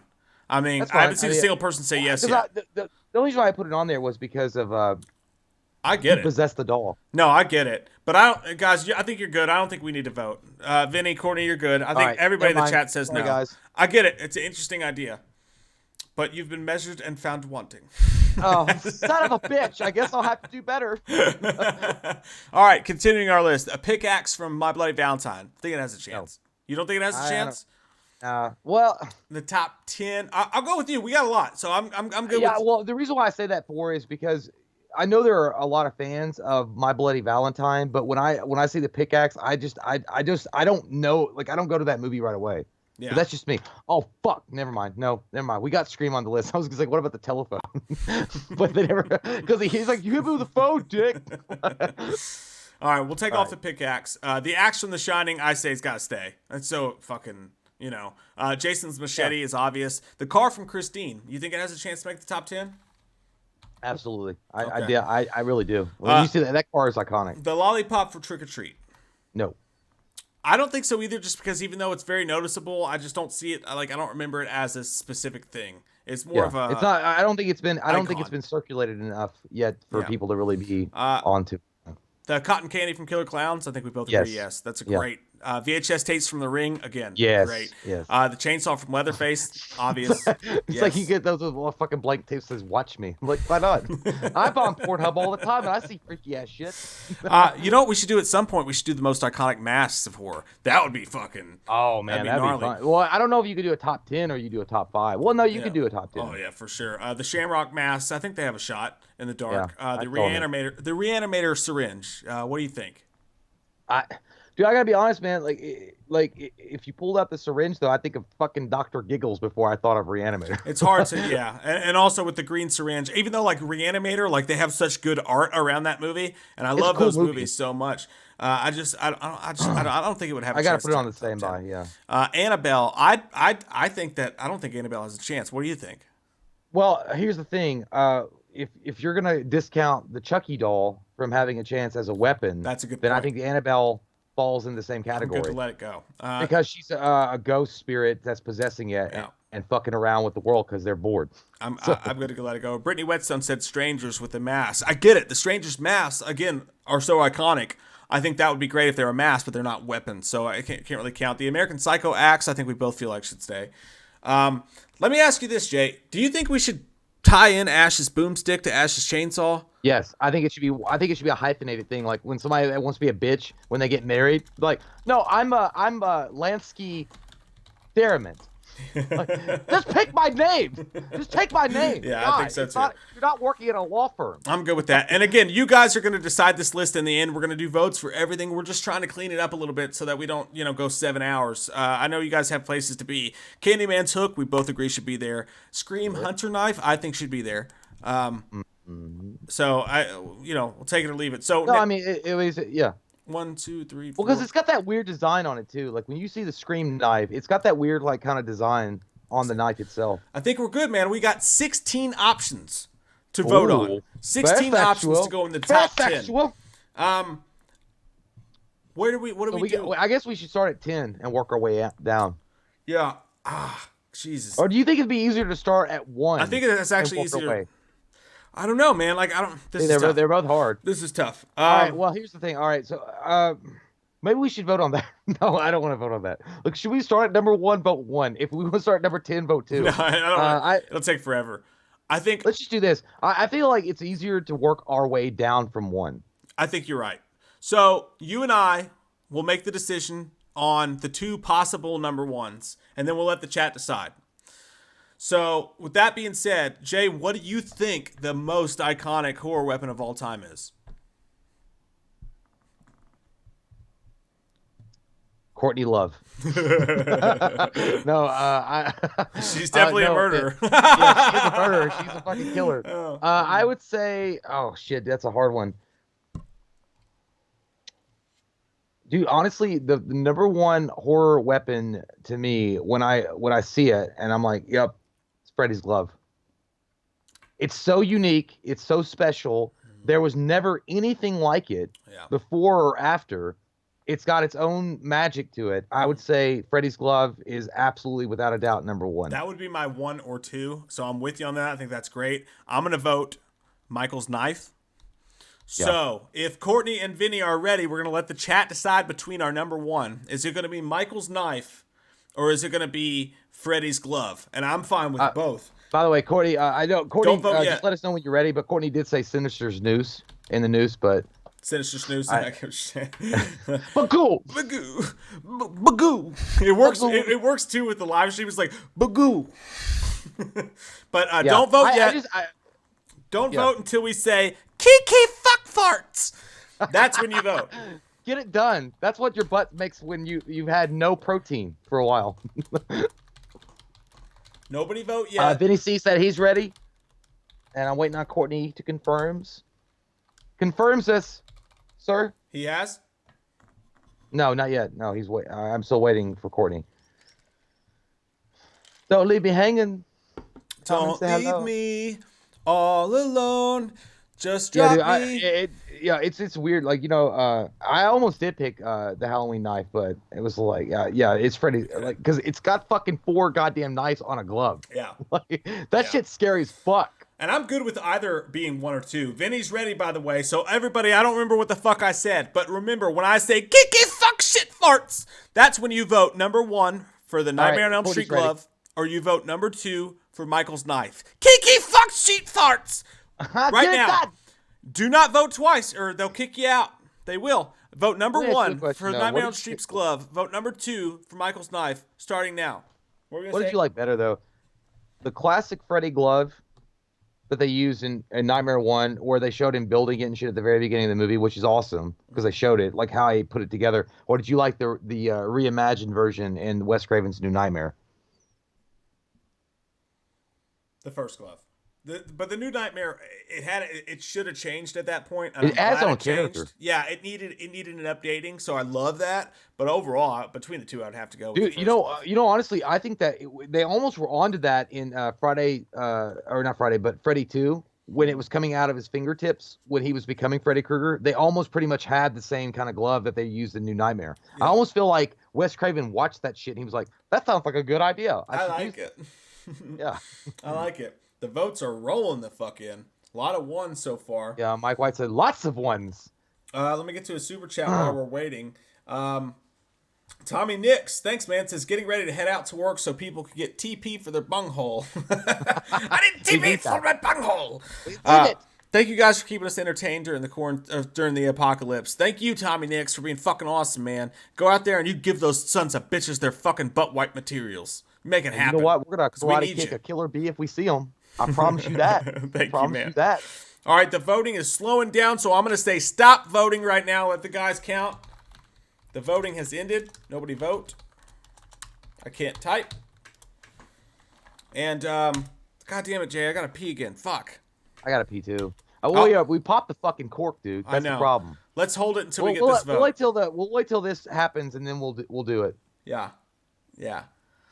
Oh man. We're gonna go through them quick because we don't want to keep you guys forever. I know we fucking took forever talking about Scream, but yeah, it's fucking Monday. You know, is it Monday? I really didn't even know what fucking day it was. It's like this shit's Wednesday. It's Monday. People, you know, they got Linda to take care of. You know, they got their kids to buy masks for. Someone said no need to count. I wasn't actually looking. I don't know if it's that fucking. Well, I'll wait for because Courtney and Vinny are counting it. Those guys are fucking awesome. They've been doing a really good job. So we'll wait for the final tally. That's always fun to see what the actual vote was. Yeah. Yeah, it's nice to see like how fucking separate it was. I love it, dude. It's so cool because you guys are really the ultimate fucking deciding factors, and I think that's cool because it takes the pressure off us, and we get no mean comments. Yeah, for sure. Even though they'll say rigging. I like both. I'm fine with Freddy's glove, and I'm fine with Michael's knife. I think they're both great choices. But the good news is that we have our 1 and 2 already built in. So the next vote's going to be between 3 and 4. Oh, yeah, JT Custom said, Mike, talk about the Dr. Chalice fan account. That shit was funny as fuck, dude. There's this account on Twitter that's Dr. Chalice, and like he's like, it's pretending to be the actual Dr. Chalice account. It's got his picture, and it tweets as if he's Dr. Chalice. And he retweeted a picture of our Loomis sessions with Dr. Chalice, and he was like, I let this guy fill in for me at my son's football games. And I was like, that's fucking weird. It's funny as fuck. Oh my God. I was like, yeah, that's great. He does. I was like, but I also keep Linda warm for him at night because doctor's wife gets lonely on a Monday. And he was like, thank you for your service. It's funny as shit. I can't. It's so weird that, I got you know, he's got to be fucking thrilled, Atkins, about how that character, because he was only in the one movie. Yeah. Had such an impact on people afterwards. Yeah. Yeah. That shit's awesome, man. Atkins is a fucking beast. It's supposed to be a tighter count than we thought. You know what his favorite one is though? Like, did you ever see he said that one movie where he was like, your prom dates are here and they're dead. Yeah. Well, whatever that. I can't remember that name of that movie. Huh? I think it was Night of the Creeps. Night of the Creeps, I think. Yeah, he loved that movie. That was his favorite role. I'm just waiting on. Okay. Oh shit. Okay. So Courtney has come through. He says, "Oh man, this is fucking. It's a great." He also sent a GIF. It's fucking Freddy doing this above the flames. This is lopsided as fuck. 74 for glove, 16 to knife. Wow. Yeah, it was dead in the water. This motherfucker came in hot and it died mid fucking launch. 74 to 16. That's like an army having a fucking missile. This thing will do everything, and then launch it goes poo poo poo poo poo. So we have our 2. Number 1 is Freddy's glove, most iconic horror weapon of all time. Number 2 is Michael's knife. Well, I don't know, because if it fell that horribly to fucking Freddy's glove. Yeah, maybe but I mean, we'll be here all night if we go back and forth with all of them. You know what I mean? I feel like, you know, we'll make the initial thing and then we'll let everybody vote on it. But I don't think it was that far. I think Freddy's glove is a fair vote, but I still don't think it was that far apart. 70. Ooh, let's see. Nasty. What do you think the next vote should be though for number 3 and 4? I'm gonna vote Jason's Machete as my number 3. What is your vote gonna be? Like overall that was left. Yeah, which one do you think should be number 3? Yeah, I mean, I would say, dude, the only other one that I feel like is in competition with it is Leatherface's chainsaw. But, yeah, I would say the Machete is probably going to be the most recognizable. Right, but chainsaw is really fucking close. Well, pick something different than I picked so that we can vote on it. That's No, what I'm I'd say saying. chainsaw then. I would put Chainsaw? chainsaw above the machete. Okay. All right. So if Freddy and Courtney are ready, actually, let's take a quick pee break real quick, and then we'll get really deep into it.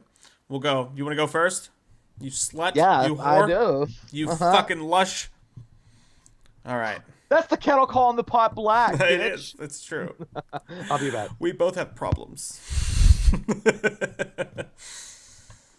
Oh, man. Oh. I don't think Chucky's knife is really that iconic. I mean, it's just a knife. I mean, he got that shit from fucking Michael. You know what I'm saying? Fuck Chucky. Yeah, Phantasm Spear is pretty good. I do love that one. I think it's definitely got to be in the list. Jason's Machete at 2, I feel like it's going to be hard to overcome. 17 Dead said, my boss got fired today. So, guys, I am celebrating hard. Drinks are flowing. Respect. If anybody's ever had a shitty fucking boss, the day they get fired is the greatest feeling of all time. It feels so good on the whole. I love it. I'll never forget one night I went to work and I had a fucking awful boss for like 6 months. I mean, she was a fucking nightmare. And I walk in and I'm a manager at this point. So my whole team is sitting there and the second shift guy's letting me know. He's like, yeah, by the way, so-and-so, she got let go tonight. And it was all serious. And he was just letting me know at the pass on. But right there in front of God and everybody, I was like, I couldn't help but be so fucking happy. I started laughing in front of everybody. And I was like, oh my God, I'm next. But yeah, there's no better feeling than having a shitty boss get fired. I feel you on that one. Billy Bob says, gallon of gas. I get that too. Thanks, Billy Bob. Have you some mashed taters? Kara Pool's mad at me. Well, you're a fucking Eagles fan, so whatever, Kara. Shit. Try not to be too mad. I don't want Carson to get his feelings hurt and have his knees break. Puzzle box is not missing, Ryan Kenny. It's the Lemert configuration. It's on the list, my friend. It's not missing. All right, Jay's back, so I'm going to go PP now in the toilet. And, yeah. Hey, Robert Kelly said, boo. Well, boo you son of a bitch. I'm kidding. I don't even know Hey, why you said boo. I was just thinking about this while I was taking a tinkle in the toilet. You're a piece of Hey, shit. dude, what if we did this? Huh? What if we did, like, most iconic outfits for killers? Like wardrobe? Yeah. I Yeah, like like that. wardrobe. Yeah. Because if you got the Freddy sweater and you got the Jason outfit and you got the fucking Michael Myers outfit, Do you so think on it's and so fucked up forth. that we don't have the Psycho knife on here, by the way? Dude, I almost said that, but I mean, again, I don't know about the Psycho Knife though. Even though it does predate Michael Myers. That's tough. That's tough. All right, I got a PP.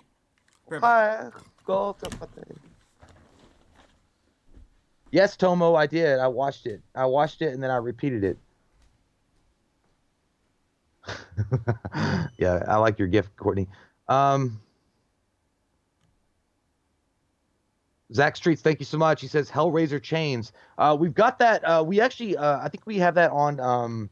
We kind of combined it with the LeMerchant configuration because I feel like Pinhead's powers come from the box. I know that he's infused with power from Leviathan, but I always feel like his power comes from the box, and the box provides him with the chains coming out. So yeah, they're in there. I mean, Hellraiser Chains is definitely one of them. Toronto Freddy, thank you so much. Says Wes actually took inspiration for New Nightmare glove from the OG Elm Street movie poster. If you look at it, you'll see it's bones and blades. Yeah, it actually is, and that's actually interesting. That's pretty cool. That's I didn't notice that, but yeah, it is actually. If you see the original poster for the original Nightmare on Elm Street, yeah, I'm sorry. Courtney says Mike called Vinny Freddy. We know who you are, Vinny. You're not Freddy.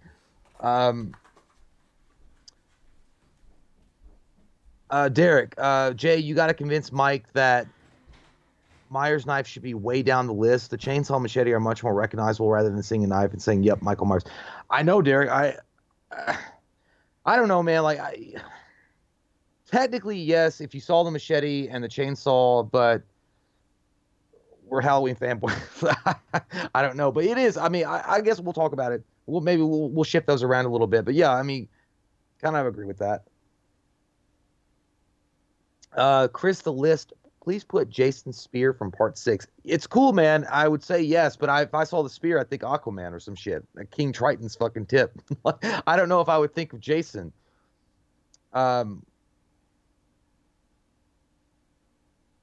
what are you saying here?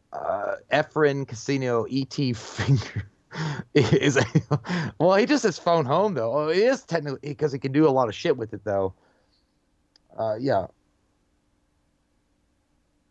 Jack Hoff says Mike is playing with G.I. Joe. Well, it better be my fucking G.I. Joes. I know, Derek. Fucking fanboy motherfuckers. I hate them. I hate us. I hate us when I look in the mirror. This is getting a good debate. Justin Stapp says Jason's machete is much more recognized than Leatherface's chainsaw, even though the chainsaw is more brutal. Ha! Yeah, it's true. Yeah, Vanessa, Mike went to go tinkle in the toilet. Yeah, it's weird. Like the chainsaw, for me, like in a horror context, if I see a chainsaw, like I'm gonna go to Leatherface. I'm gonna go to the Texas Chainsaw Massacre. Even before I go to Ash and Evil Dead. Evil Dead, to me, is synonymous with the Necronomicon. Like, if you see the Book of the Dead and the leather bound, inked in human blood, bound in flesh, like, that, to me, is instantly recognizable as Evil Dead. The chainsaw, he didn't even, well, because he didn't get the chainsaw until Evil Dead 2 anyway. And then, obviously it became synonymous with his character. But when you see a chainsaw, you're going to think Leatherface. But the machete, I had never seen any other movie like he used that motherfucker like Jason did the machete like nobody's business. And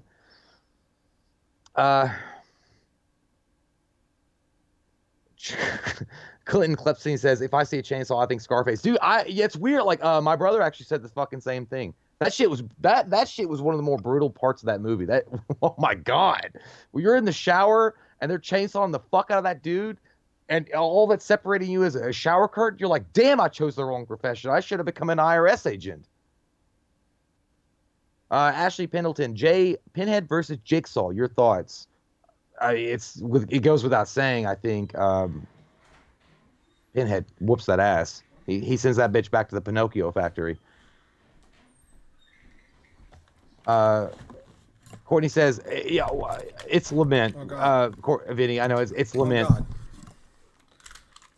The Lament configuration. I know it's based on the toy maker from France. All right, hey, Mike, I have a message from you. I have a message for you from Derek. Shut it. No, Derek. Derek I was gonna do that, but Derek said, try to convince Mike, which I don't know, man. He's like that. The machete or the chainsaw is much more recognizable than the knife. Fair enough. Actually, that's what I was gonna say. There's enough discord in the chat that I think that I'll go back on mine. Let's make the vote this. What was your choice, Jay? Let's do for number 2. Jason's machete or Leatherface's chainsaw. Which one do you think should go against Michael's knife? I would put Leatherface chainsaw. Leatherface's chainsaw. All right, let's do this then. All right, don't say it until I say pee pee caca ha ha. But when I say that, we're gonna vote number 1 for Michael's knife. This is for number 2. We retro fixed it. Vote number 2 for. You said Leatherface's chainsaw over Jason's machete. You think no. So? I said Leatherface's chainsaw over Michael's knife. Okay, but. Between the machete and the chainsaw, which one do you think should go against Michael's knife? I'd say the machete. I'd say the chainsaw for B. Like I just picked the chainsaw because I just feel like if you see the goddamn chainsaw, like it's fucking like that goddamn monster from Texas Chainsaw. Look at me. Look in the face. Look at me. Let's rock paper scissors it. All right, are you ready? Well, no, I can't see you. Hold on, let me because your shit's frozen. Hold on. Let me look on the live chat. Don't look at the chat. Look at me in the box. I can't see you because your shit's frozen. Can on you my see screen. This? Oh, it's frozen. I'm gonna look. All right, go ahead. All right, ready? I'm gonna be Jason's machete. You be Leatherface. Ready? Okay. Rock, paper, scissors, shoot. All right, Jason's machete. You fucker. I can't say. I was delayed as fuck. I didn't see your. I waited. I did it first. That's fine. Well, that's fine. I will go with that one. All right, Vinny and Courtney, are you ready for the vote? Yeah, for number 2? Courtney was ready. Courtney was ready before we even began. Courtney's on the point.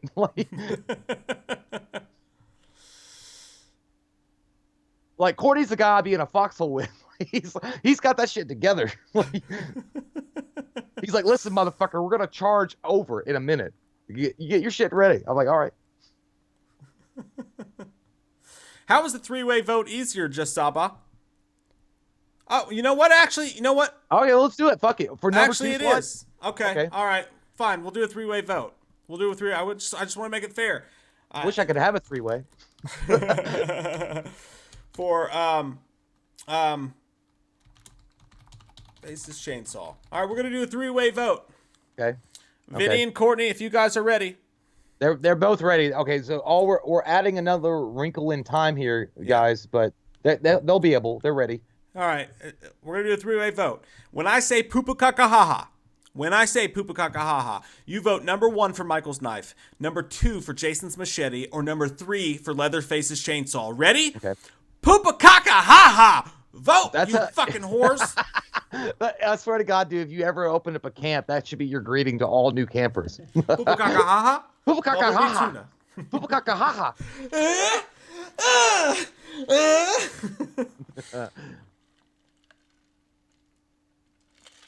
I think Courtney says he's gonna count 1 and 3, so I think he's talking to Courtney. But it's weird, yeah. Like again, it's one of those things for me with the butcher knife. Like it's really easy for us because we're such all of us are such Halloween fans that you would associate it immediately with Halloween. But we also mentioned that Psycho, we left that out, and Psycho used the butcher knife. It predated Michael Myers. But Psycho's only it's used once, right? I mean, for the most part. I don't know. Michael uses it a fuck ton more though. Well, no, he does. But then he also used a machete, like, or a fucking, like, he used multiple weapons after Halloween. Oh, he used a scalpel in Halloween too. But more often than not, it's definitely it's like the butcher knife is like iconic for as far as the movie goes. But I don't know, man. Like, and that's what I was telling them. I was like, with the chainsaw itself, like with Ash.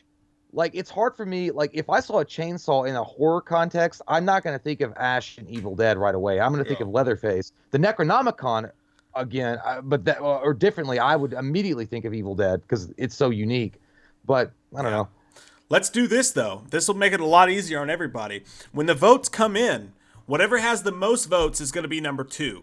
Whatever has the second to most votes will be number 3, and then whatever has the third most votes will be number 4. Like then we'll be on our way with our list. I think that's fair. I like that better. Yeah, that's good. Yeah. Yeah. The pitchfork was a great kill, Shane. Yeah, there's a lot of cool weapons that they use. It's just one of those things. It's really hard to like if we had made a top 3 most iconic, it would be easy for me. Like, I think it would be Freddy's glove, the chainsaw, and the machete. Yeah. Like, that would have been the top 3. And that would have been it. All right, looks like nobody's voting anymore, so I'm going to go with the stop. Stop voting. Let the guys tally up the votes and let us know. We're going to have our number 2, 3, and 4 here in a moment. I love you, Kara. I'm sorry. Chris the List says, left nut! Left nut! Who hit you there, sir? Why are you in pain? Hey, by the way, I want to point out, like, it is so awesome for us that you guys show up to do this. This is so much fun. Like, this is the kind of shit that me and Mike would do, like, for fun on the phone or something. or like, if we would have, like, a group message with my brother and him, and we would just be doing this. This is what we did all the time as kids. Like, dude, we would, like, make lists and shit. Like, no, you fucking crazy, dude? It wouldn't beat this. Yeah, guys, sorry, I accidentally deleted the LeMerchant box. I don't know how I did that, but I did. But I added it back. I just said Hellraiser box, and that counts with the chains, too. Vinny mentioned that, yeah. Jack Hoss says, make poop. Like, now? Make poop and pat. I can do that in public. Make poop and pat. Show me how good you go. Give me the business. Oh, man. But this is a great list, man. I like this list. And again, when I was taking that pee-pee in the toilet, I was thinking like costumes or something, like more like uniforms or something that the killers are known for. I don't think you can make a top 10 out of that necessarily. Maybe a top 5, but that would be a fun one. I think masks is going to be that's going to be fucking wild. I like, you could even combine those with the costumes, but yeah. Yeah. Laura Sprone said, "Woof woof, how about Cujo?" I think when the killer is the weapon, I don't think it really counts. And plus, Cujo, I feel like what the fucking weapon was goddamn rabies. Fucking the goddamn rabies. Dog anger. Yeah, a lot of. Okay, Vinny said Courtney is still counting. He said number 2 is fully counting because Courtney was counting 1 and 3. Okay. So, all right, thanks, Vinny. So we'll wait on that one. Danny James said, I hear Jay's ex-wife has dirt on Hillary Clinton. Well, yeah, she helped blow Bill. And she saved the goddamn dress, that fucking whore. Oh. Rachel, yeah, Candyman hooks in there. you know what? I wouldn't be surprised. That bitch fucking held me over a goddamn barrel trying to butt fuck me with a strap-on dildo that was made on a knife after we divorced. So she probably does have dirt. I wouldn't be surprised. She probably works for fucking Herbert Hoover. No, J. Edgar. General Hot Batman Pizza Hut, which is an awesome name, says, keeps saying, what about the reverse bear trap from Saw? I think Saw just has too many weapons. None of them are iconic enough to really count in the top 10. I mean, if you were going to count Saw traps as a whole, then for sure. But it's you know what?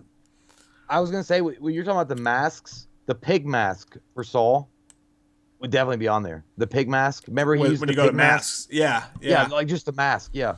Saw would... The lovely Vanessa Moreno says, hey guys, you forgot about the golden rule. About a 3-way. What's the golden rule? I forget. I feel like I should know it. See, you never go ass to mouth? Yeah, that's got to be the golden rule. That's been broken a lot. That's disgusting. Kevin Williams the Dirty Sanchez. Don't ever go to the Dirty Sanchez unless you're prepared and experienced. Kevin Williams says the top 10 most iconic music / score. We kind of did that already with the iconic themes. Okay, so here we go. Okay, so shit. Courtney has come through once again. Thank you so much, Courtney and Vinny. He says option 1 has 19. Option 2 has 48. Oh shit. Wow. And option 3 has 40. No, I'm sorry. They're tied. Hold on. Option 1, 19. Option 2 has 48. Option 3 has 48. But he didn't vote. He's holding the power. He's holding the power back. Okay, so Michael's knife has how many? Option 1 has 19. That's 19 votes for Michael. Wow, I'm so and the other 2 have 48 tied. All right, so who didn't vote? Somebody's got to vote. Courtney said he didn't vote. Courtney, be the decider. Courtney's the decider. Yeah, Courtney, go ahead. Bring it in. Jason's machete or Leatherface's chainsaw? Courtney, come with the kick drum. Come, Courtney with the kick drum. Come. Bring it all to me. This is fun as fuck, dude. Yeah. And it's putting so much stress on Courtney, too, because he's like, oh, fuck. People know who I am. All right, I'm waiting on Courtney. Yeah, Courtney, just throw in the last... Yeah, you can be the deciding vote here, because I'm not going to do it. He said 3. He picked 3. Leatherface's chainsaw is number 2. All right, so it'd be Leatherface's chainsaw number 2. The machete for 4 or 3, and then the butcher knife for 4. Wow, guys! I'm so disappointed in all of you. I agree with the chainsaw, though. I gotta be honest. I gotta agree with the chainsaw, but that was fucking goddamn. That's the first tie we've ever had. That's crazy, man. That was nuts. I'm so upset at everyone right now for not putting Michael's knife higher. I can't believe it, but okay. That was cool, though. That was fucking awesome. I like it, dude. That got me excited. That was fucking cool. That got me all nervous and shit. I had one sweaty hands.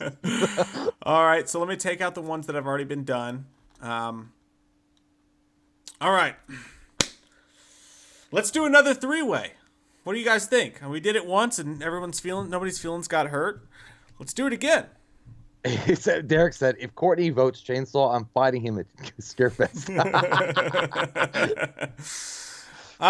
Jay, I'll give you my 3 picks for who I think should battle for number 5 spot, and then you give me yours, and we'll work it out. Okay.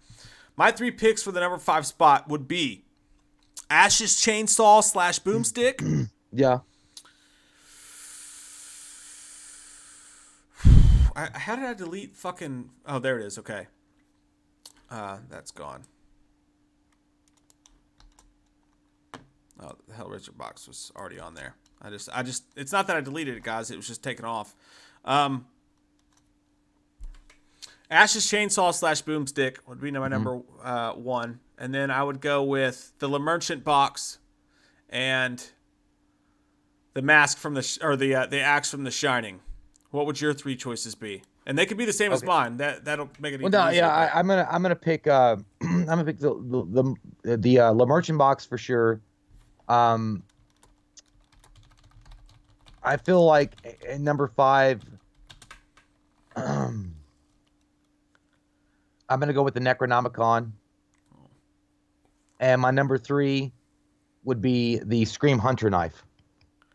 So I don't know how we're gonna do that. Like that's a big vote. What was mine? Mine was the Merchant box. So that's already in there. I mean, we both agree on we both have Le Merchant box. We got that one. That one's in there. All right, here's what I'll do. I'll see you on the Axe and the Shining, and I'll trade it for the Scream Hunter knife, so we can put that one in there. No, you're gonna pick the Scream knife. Yeah, I'll go with you on that one. So we just have to agree on a third one. Your pick would be the Necronomicon, and mine would have been. I don't know what the fuck I said. Ovaltine, Mom. I don't remember what you said. I can't remember. No, you got me all fucked up too, because I now I'm like trying to rethink what you said. All right, let's go one-on-one. Let's go one-on-one with these two then. Since that's fair enough. We'll go one-on-one with these ones.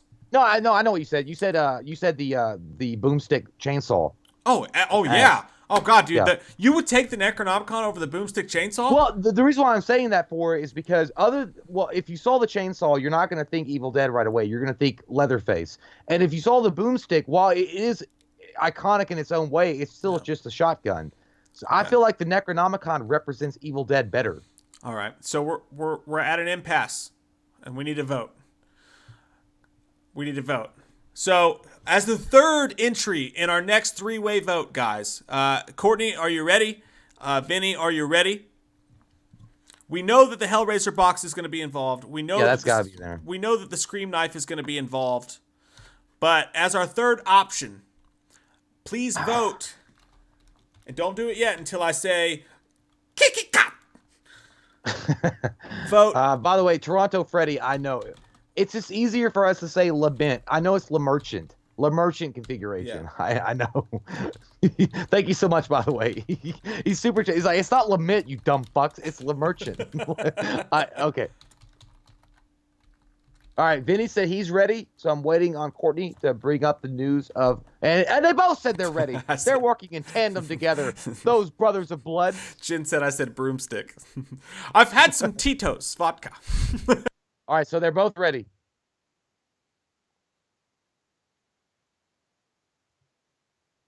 Mike, I can't hear you. Mike.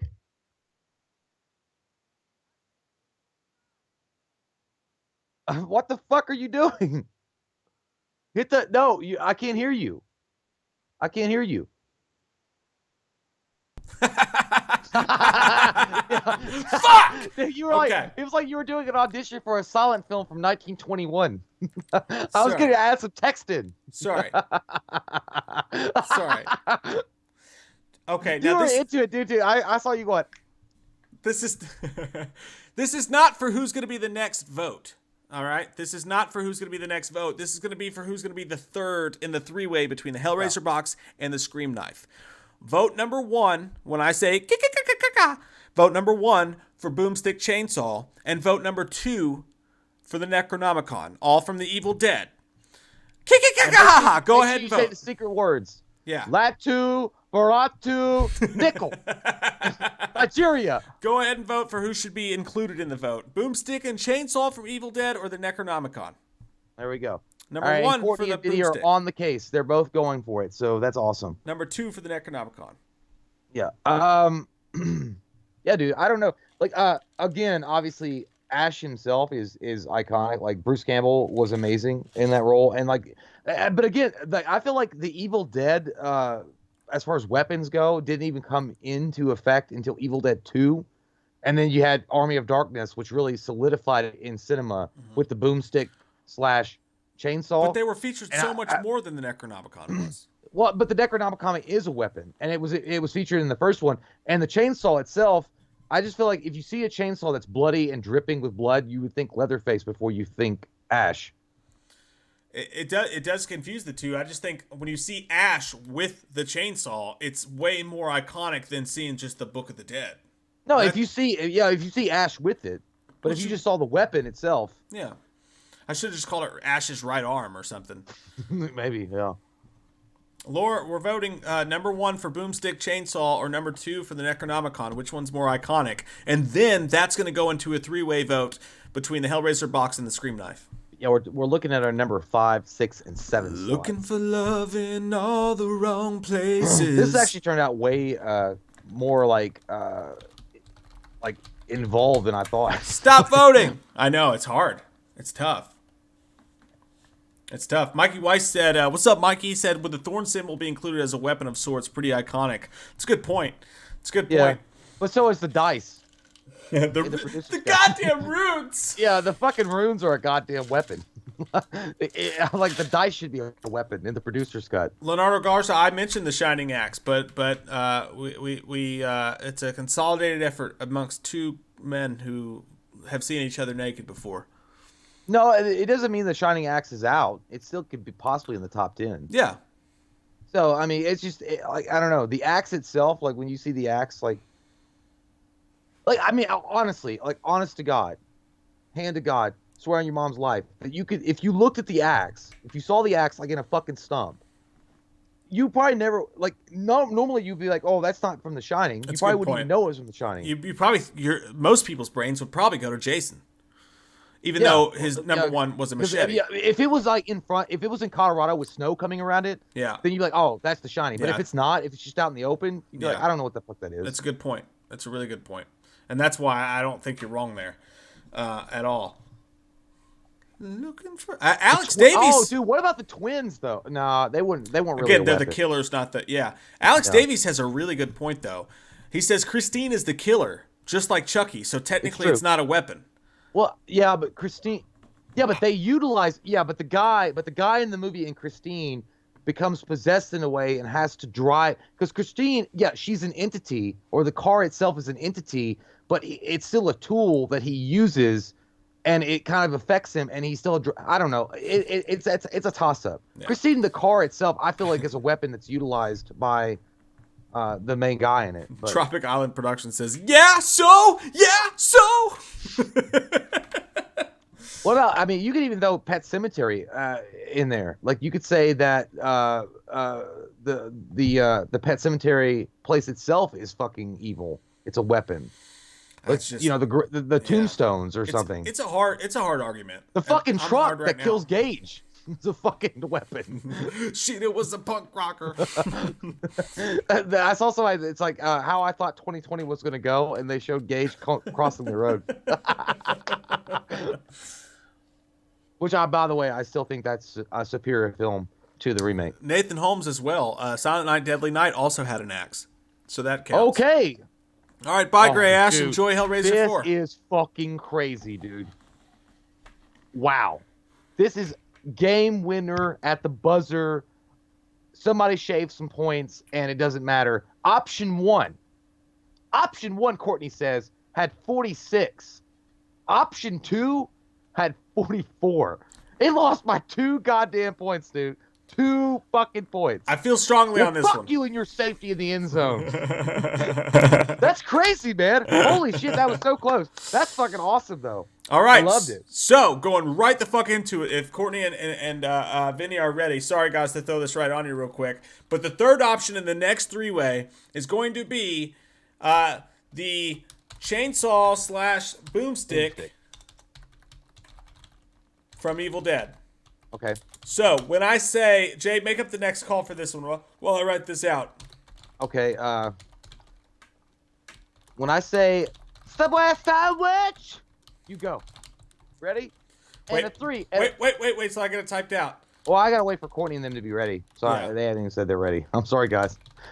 Courtney and Vinny probably like, I fucking hate these assholes. Courtney's ready. Vinny's ready. Okay. You both are ready. So, Subway sandwich. Voting is on. Number 1 for the Hellraiser box. Vote number 2 for the Scream Knife. And vote number 3 for the chainsaw boomstick from Evil Dead. This house is clear. Did you ever play that game on Xbox back in the day? That Thank you. Boomstick, fistful of boomsticks on Xbox. I never played it, but it looked fun. That shit was fucking fun, dude. I remember buying that. I was gonna like try to go on Amazon and get that again. That shit was way fun. You know what was fun as fuck too was the Punisher game on the Xbox 360 that was based on the movie. That was a good game. What was it? The Punisher game on the Xbox Oh, 360. dude, on NES? Yeah, Oh, no, on oh, 360. No, yeah, the Xbox. Dude, that was way ahead of its time. Yeah, that was that good. game, I fucking love. Me, you, and Cody. Well, I don't know if Cody played it that much, but I know we played it a lot, dude. And that game, like, I was like, dude, this is fucking. Because they used Thomas Jane came back and did his voice for it. Yeah.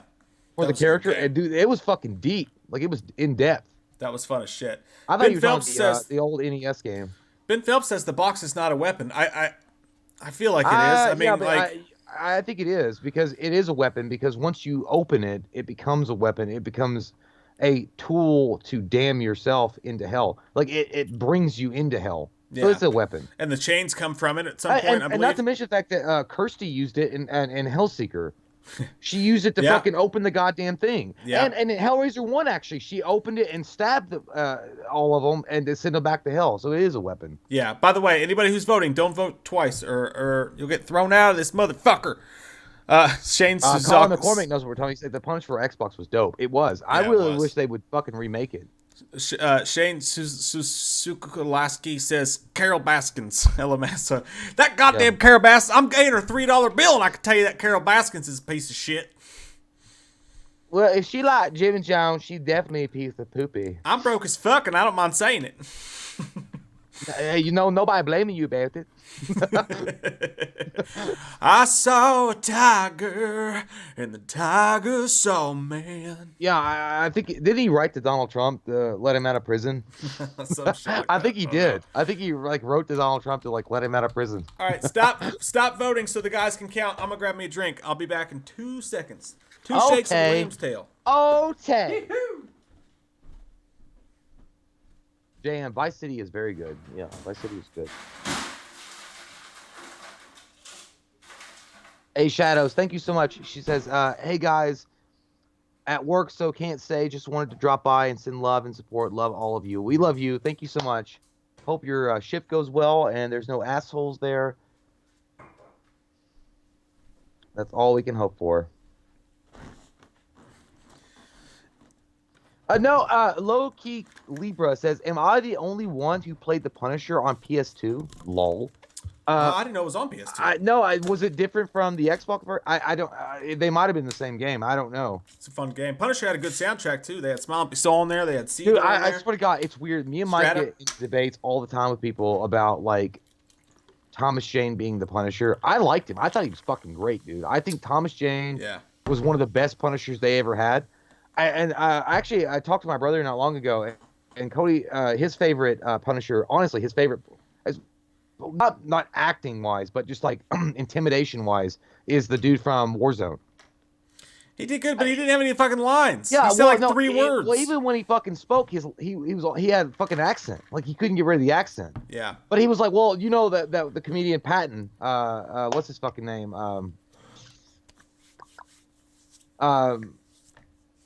I don't know. The comedian, his last name's Patton. I can't remember. Will Pat? No, he's not a comedian. No, he's like kind of chubby guy. Anyway, but he had said that Warzone was way closer to the comic books than any of the other Punisher movies that had come out. I was like, that could be true. And no, I'm not saying that the action sequences were awesome. At the very beginning, when all the mafia guys are having their meeting and he comes in, and he's got the fucking skull on. It's badass, but it's just the way he delivers the lines. Ray Stevenson was the actor. Ray Stevenson, yeah, he just couldn't do it. Like the lines weren't delivered in the way that it needed to be delivered, and I hated the fucking guy that played Jigsaw. I think they fucked that character all the hell. Yeah, he tried it. It was like Nicolas Cage doing the crazy Nicolas Cage in Face Off, but not being Nicolas Cage. I felt like it was a sneak preview of Nick Nolte's home life. Yeah.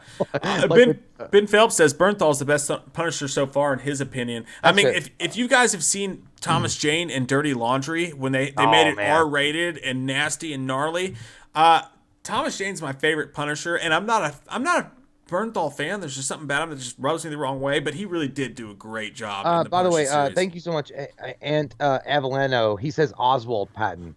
That's the guy. That was something. Yeah, that's the comedian. Yeah. Patton Oswalt. What? Yeah, Patton Oswalt is okay. Patton's the first name. Yeah, Patton Oswalt. The thing about Ray Stevenson, like he had and even Dolph Lundgren in the '89 Punisher, they had or 1990, they had the bulk, they had the height, they had more of the physical presence as Punisher. They definitely look like Punisher.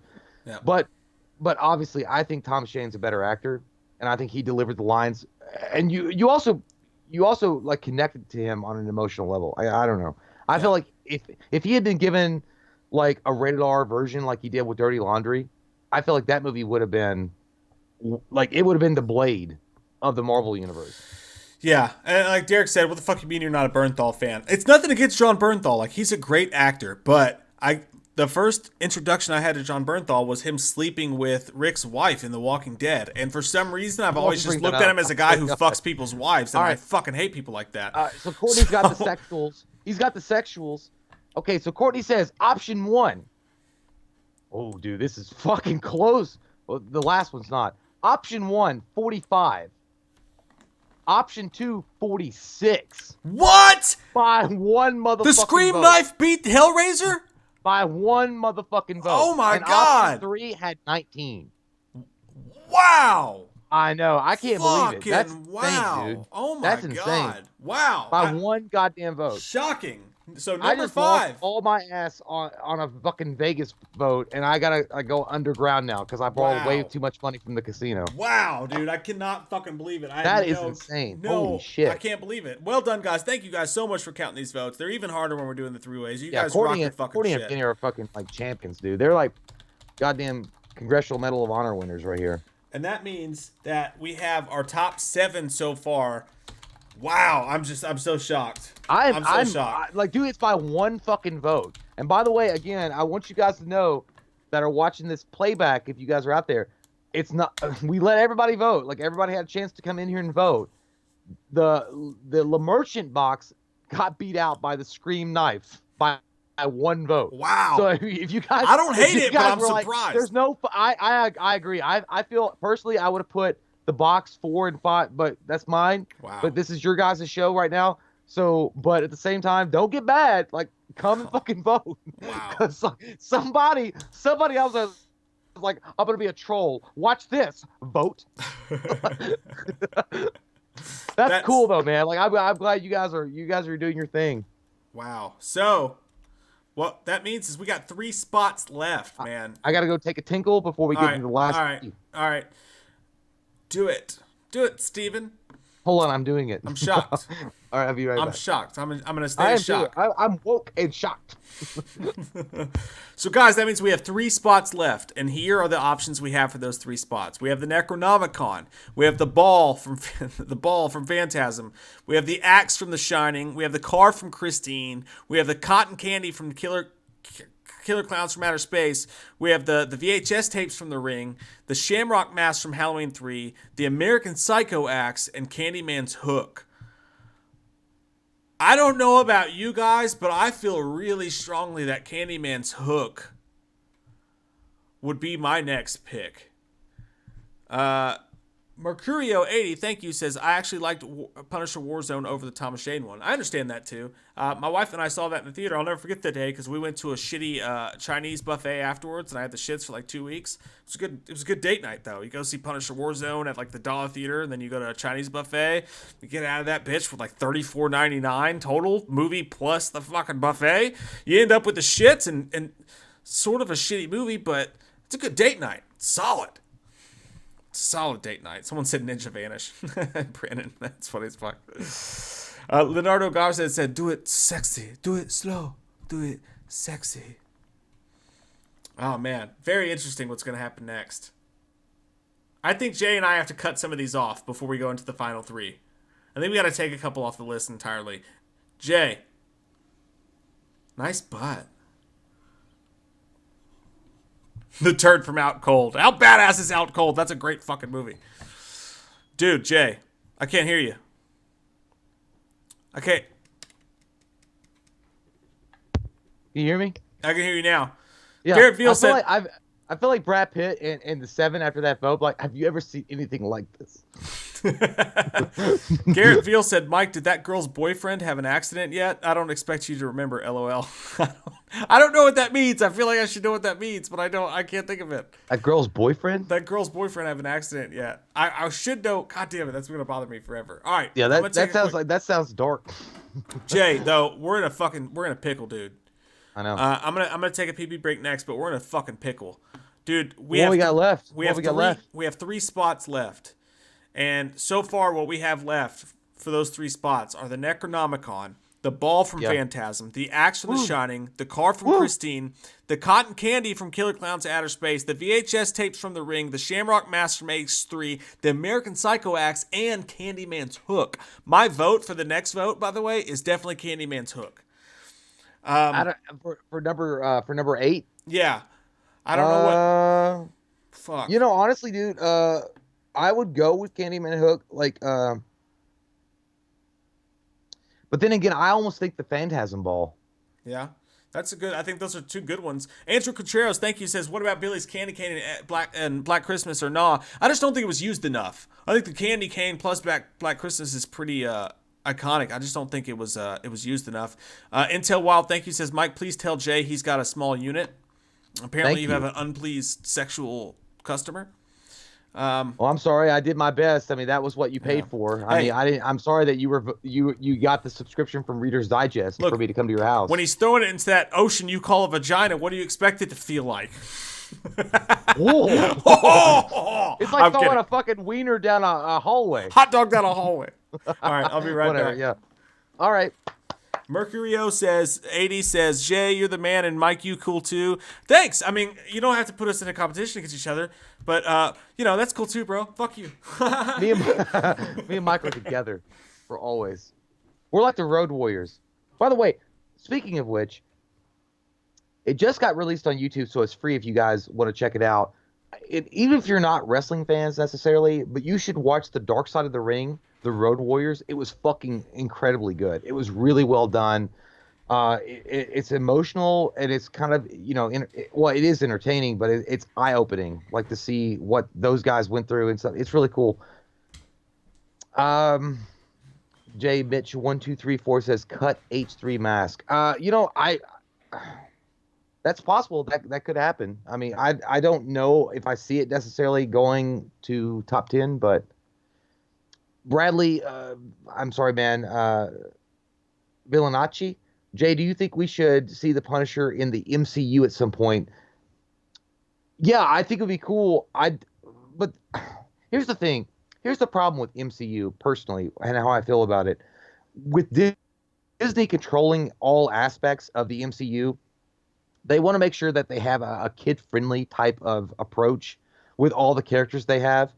And I think that Ryan Reynolds' Deadpool and John Bernthal's Punisher, who actually did an incredible job with the character, you're never going to see them interact with the mainstay cast of the MCU because they don't want to tread down that road.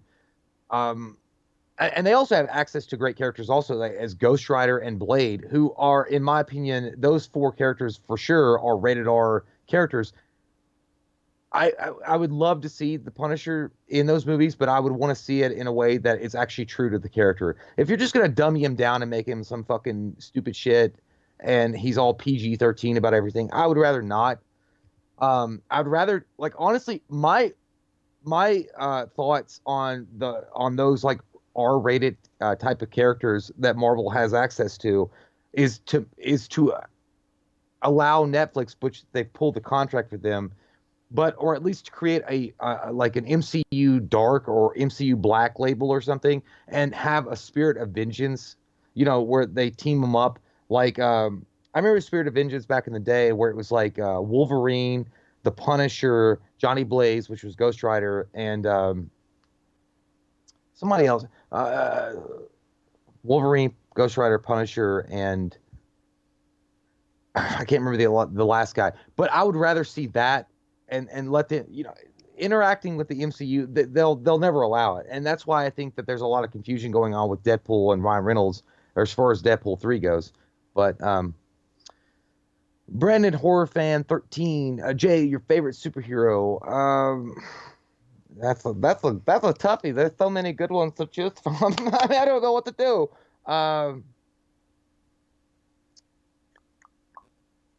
My favorite superhero is John Favreau. No, I don't know, man. Like, I grew up when I was a kid. I loved Captain America a lot. I thought Captain America was really cool.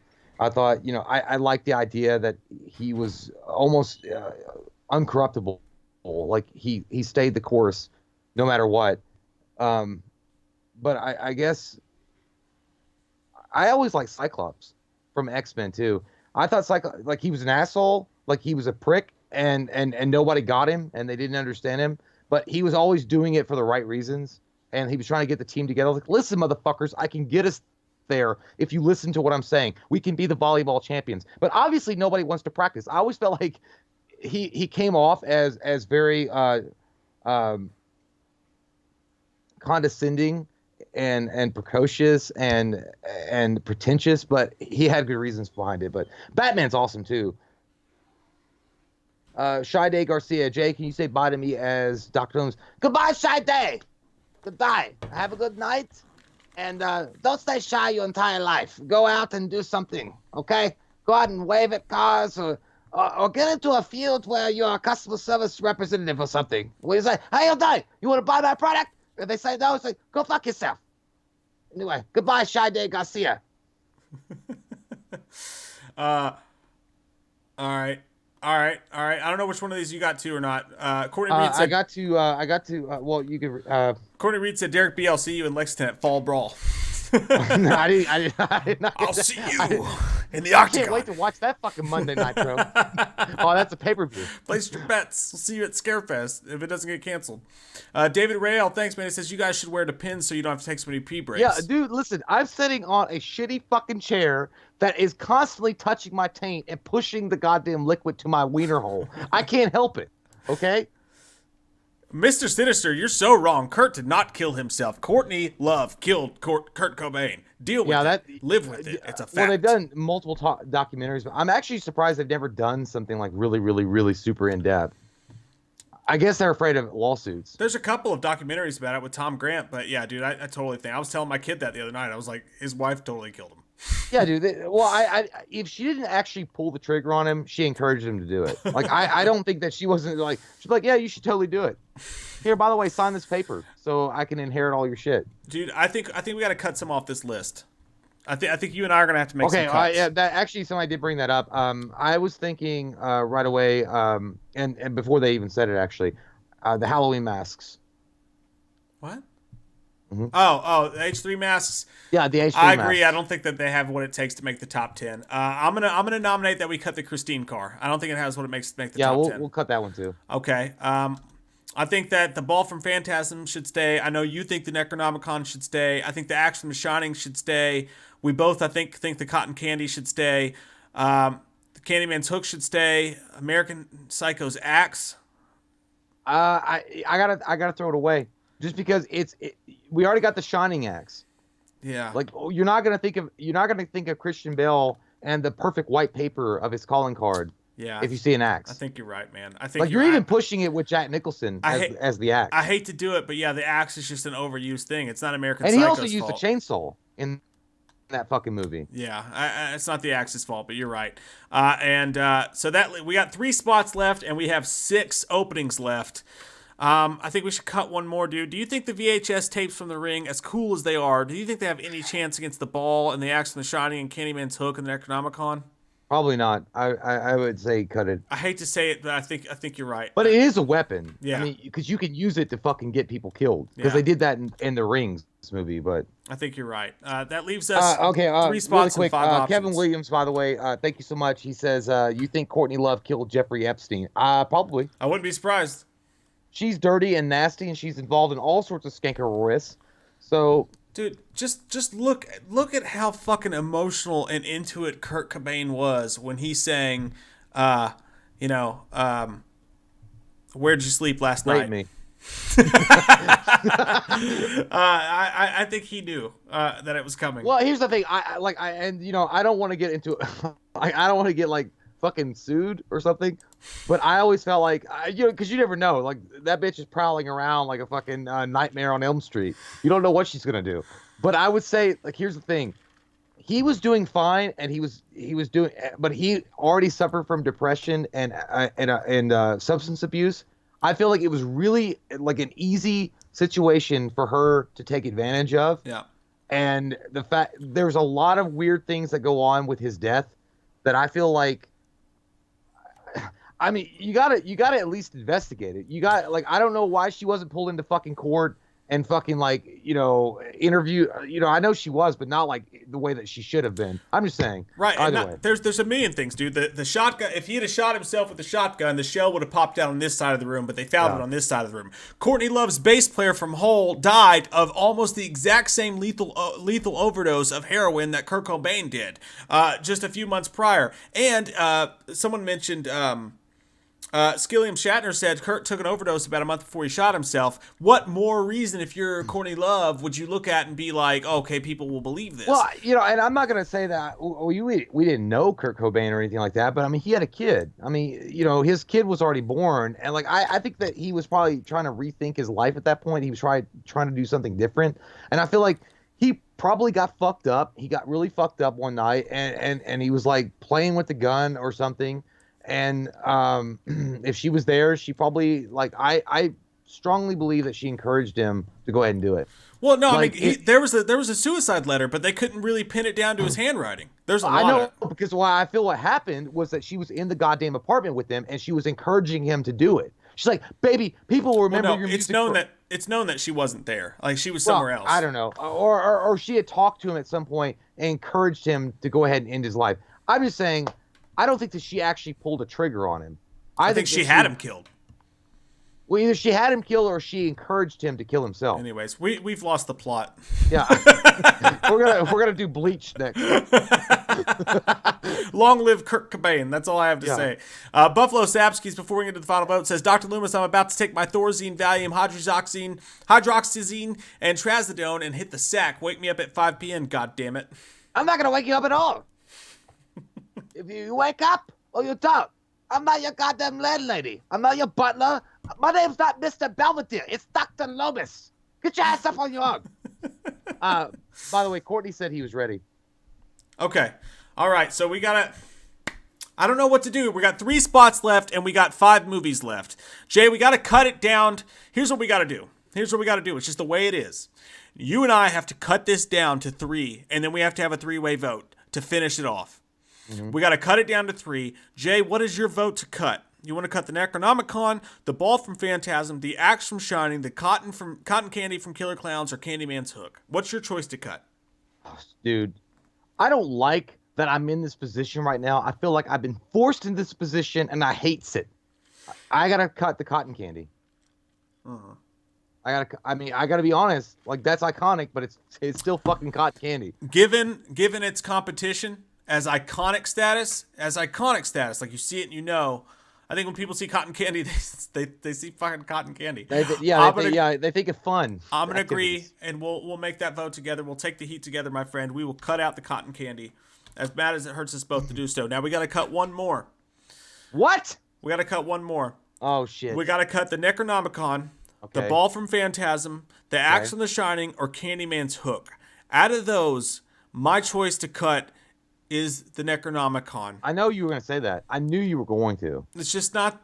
I don't see it as... I know it can technically is a weapon, but I just don't see it as a weapon. I know.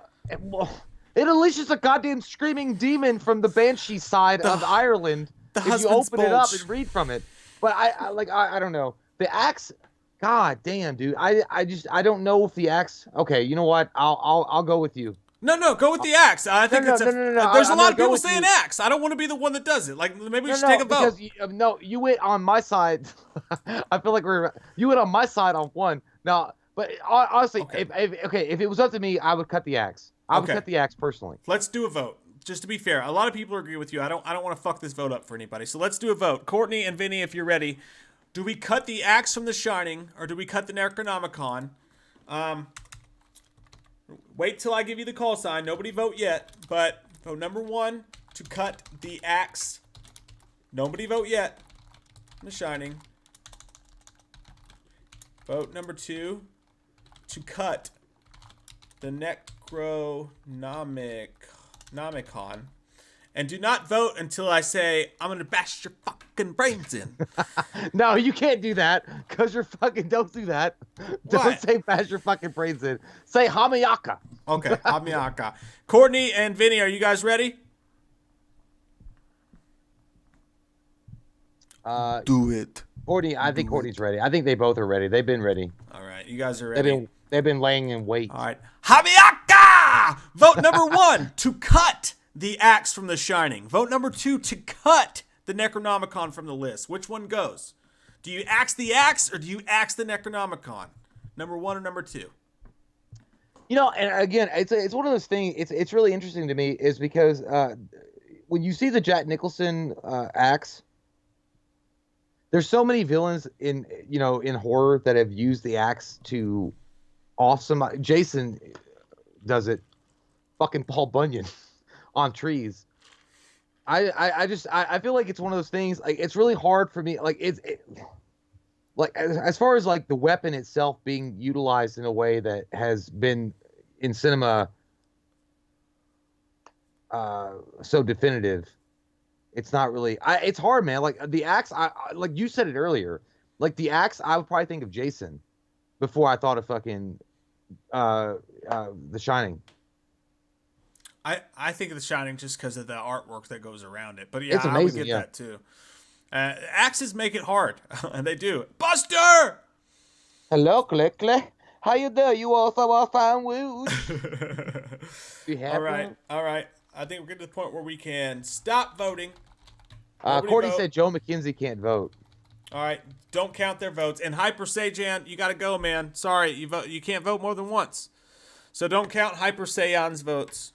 Because he's, all right, yeah, I'm going to have to literally go and kick you out, dude. Don't do that. Don't be that way. Don't be that way, child. Thanks for hanging out, man, but you can't do it. He's motherfucker acting like Al Capone when he tried to fix the elections. Vote this way. All right, I took out Hyper Saiyan's votes because he was voting like 1,000 fucking times. Yeah, you can't do that. Put you on timeout. Look at Buster's butthole. Yeah, okay, yeah, we got it, Vinny. Thanks. He said Hyper Saiyan. Yeah, so it's gone. He's gone. Did you say stop the vote? Yeah, nobody. All right, voted yeah, anymore. okay, guys, stop. Like, stop. So let Courtney don't and Vinny vote. Don't take the girl. I like it.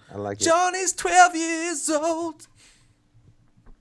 Fuck. Yeah. Jack, yes or no? I got that game cheating. We're close. We're close to the end of the night. Yeah, I'm waiting on them to say they're ready. This has been fun, guys. I've had a really good time, and I feel like it's a lot of pressure off me. I feel like we're doing like a test or an SAT, but we have people helping us.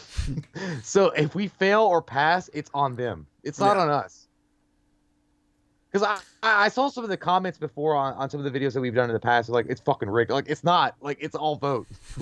It's not rigged at all. Like, we just let you guys vote. So it's true. Until Wild Thanks, man. It says, hey, Jay, now you can tell Mike he's got a tiny one. Love you both. 50-50. Okay. Thank you. That's what I'm talking about. It's so small. We are one. We are one, you fucking dicks. We are one person. Thank you, Garrett. Garrettville says you can't triple step a double step. That's true. You can't. How long is it before people realize that? You can't do it. You can't do it. Matty Wolf says, who cares, people? You know what? In a sense, I'm with you. Like, this is all for fun. It's not like these franchises get anything for winning. We're just doing this for fun and shits and giggles. Like, it's not a serious thing. It's a good time. Yeah, I mean, fun. He said, who cares? Yeah. Which, I mean, like, we care who enough cares to... about... Well, I mean, yeah, it's not... Obviously, like, they're not gonna, like, the creators of the series aren't gonna watch this and be like, well, I guess we gotta go back to the drawing board since we ranked so low on that piece of shit mediocre we watched the movies list. It's just for a good time. Corey Naharan says, rock on, brothers. Thanks, Corey. Rock Appreciate on. that, man. Rock on like Buffalo, a rock. I like his name. He says, it's Buffalo Abascus. You have disobeyed the rules. In all caps. You have been measured and you have been found wanting. All right, do we have a vote yet, my friends? Derek says, it's still real for us, damn it. Yeah, thank you, Derek. My God. God, some people get so fucking like into it. Like, what does it matter? Yeah. I feel like you're a mad person that didn't get the vote go the way they wanted it, and you're pissed off. Yeah, it's just for fun, guys. It's just for fun. That's why we say don't vote more than once, because it's not like anybody's winning anything. It's just a good time. Okay. Oh, woo, this is a pretty good one. Okay, so Courtney has got the final results coming in hot from the press. It touches it. It's hot. He says option 1 has 58. Option 2, 44. So we it's cut a the axe. It's over. We cut the axe. Okay, the axe is gone. No axes. No axes in the top 10. No axes have made it. Necronomicon wins. By the way, I want to point out, I really do want to extend a thank you to Vinny, C, and Courtney. Goddamn We right. really appreciate you guys, man. Like, this is fucking... I know it's probably hard as fuck, because when we were trying to do it earlier, like, we tried to do a couple streams ago, or Mike was trying to do it, it was fucking insane. So thank you guys so much for sticking with us and helping us out with that. We love you too, Intel Wild, and we love all you guys. All right, guys, we are at that point in the night. We are going to finish it right now. This is the fucking last one. This is it. We've got 3 picks left, and we got 3 spots left. Here's what we're going to do. And nobody vote until we say, Jay, I'll let you come up with the thing for this one. No, I came up with it last time because I gave it. Okay. I said you should say it, so you do. All right. You're going to press number 1 for the Necronomicon from Evil Dead. So this is for 7, 8, or no, this is for 8, 9, and 10. Yeah. Yeah. You're going to vote the number 2 for the Ball from Phantasm. By the way, Courtney, why the fuck you guys send that shit over fucking the internet? I don't want to see that shit. Dude, he said that fucking weird picture of the Halloween 4 mask with that girl's face with the hair and she's smiling. You know what I'm talking about? That shit's scary, man. That scared me when I saw it. I appreciate you. I love you. But that scared me when I saw that. I was like, what happened to you? All right. Are Courtney and Vinny ready for the finale? The final 3-way. We're gonna round out our list with this fucking vote. This is the big one. Courtney's this is ready. the big one. Courtney's ready. Vinny, you ready? I'm waiting for Courtney. Oh, yeah, Vinny. Come on, Bugsy Siegel. I feel like Courtney's like Lucky Luciano, and Vinny C's like Bugsy Siegel. He's a hot gun. He's ready when he's ready.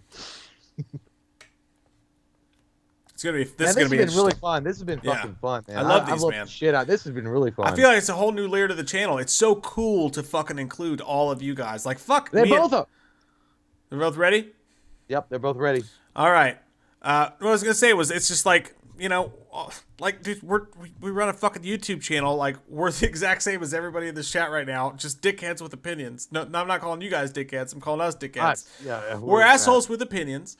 So why would we pretend to be experts on anything? Let's let the people who fucking watch the videos decide. That's what it should be. It's one of the coolest things we've ever done on the channel, and I can't wait. We're gonna interject this from here on out, man. It's so fun to do this. Yeah, sure. Because I always felt like we were trying to do. We did the top 10 shit, or like it was just me and you. Yeah. But dude, like the best parts of that was like us like arguing and deciding over a piece of notebook paper about what's number 1, not what's number 10, and like going through that motion. Yeah. But including you guys in this process is the fucking best part. Yeah, it's the best part. I think it's the greatest idea we've ever had in the fucking 10 years of this channel. It is. It definitely is. It's definitely the best part.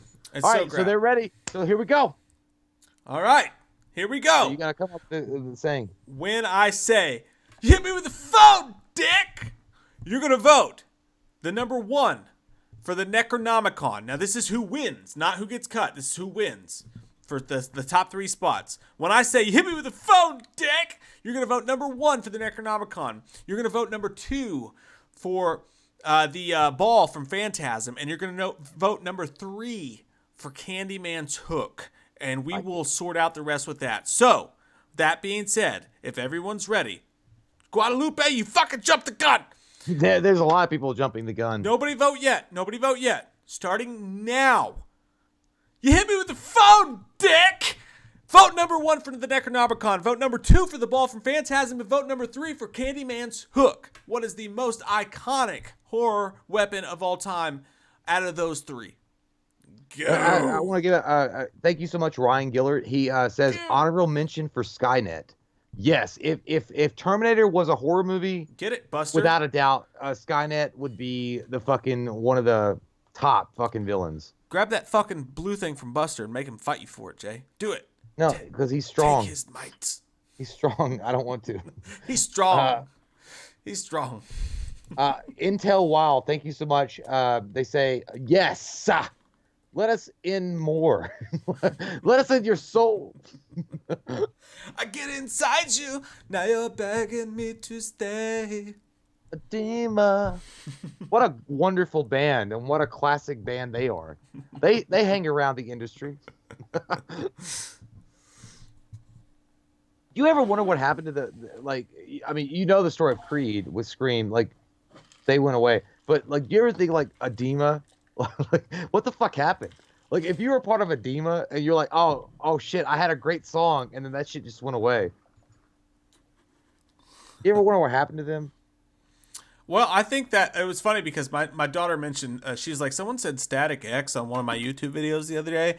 And I was like, I had to show her a video of who I remember Static X was, you know? I remember them. Yeah, so I had to show her a video Didn't they have of who like they were. one song, though? No, they had a few. They were just like on the outskirts or whatever. But and she was like, what is this weird ass shit? I'm like, I know, it's fucking crazy. And then like I was like, oh, you want to see something else from this from this time frame? And she's like, yeah. So I was like, I threw on Edema. And she was like, this is weird. This is some emo shit. And I'm like, it was supposed to be like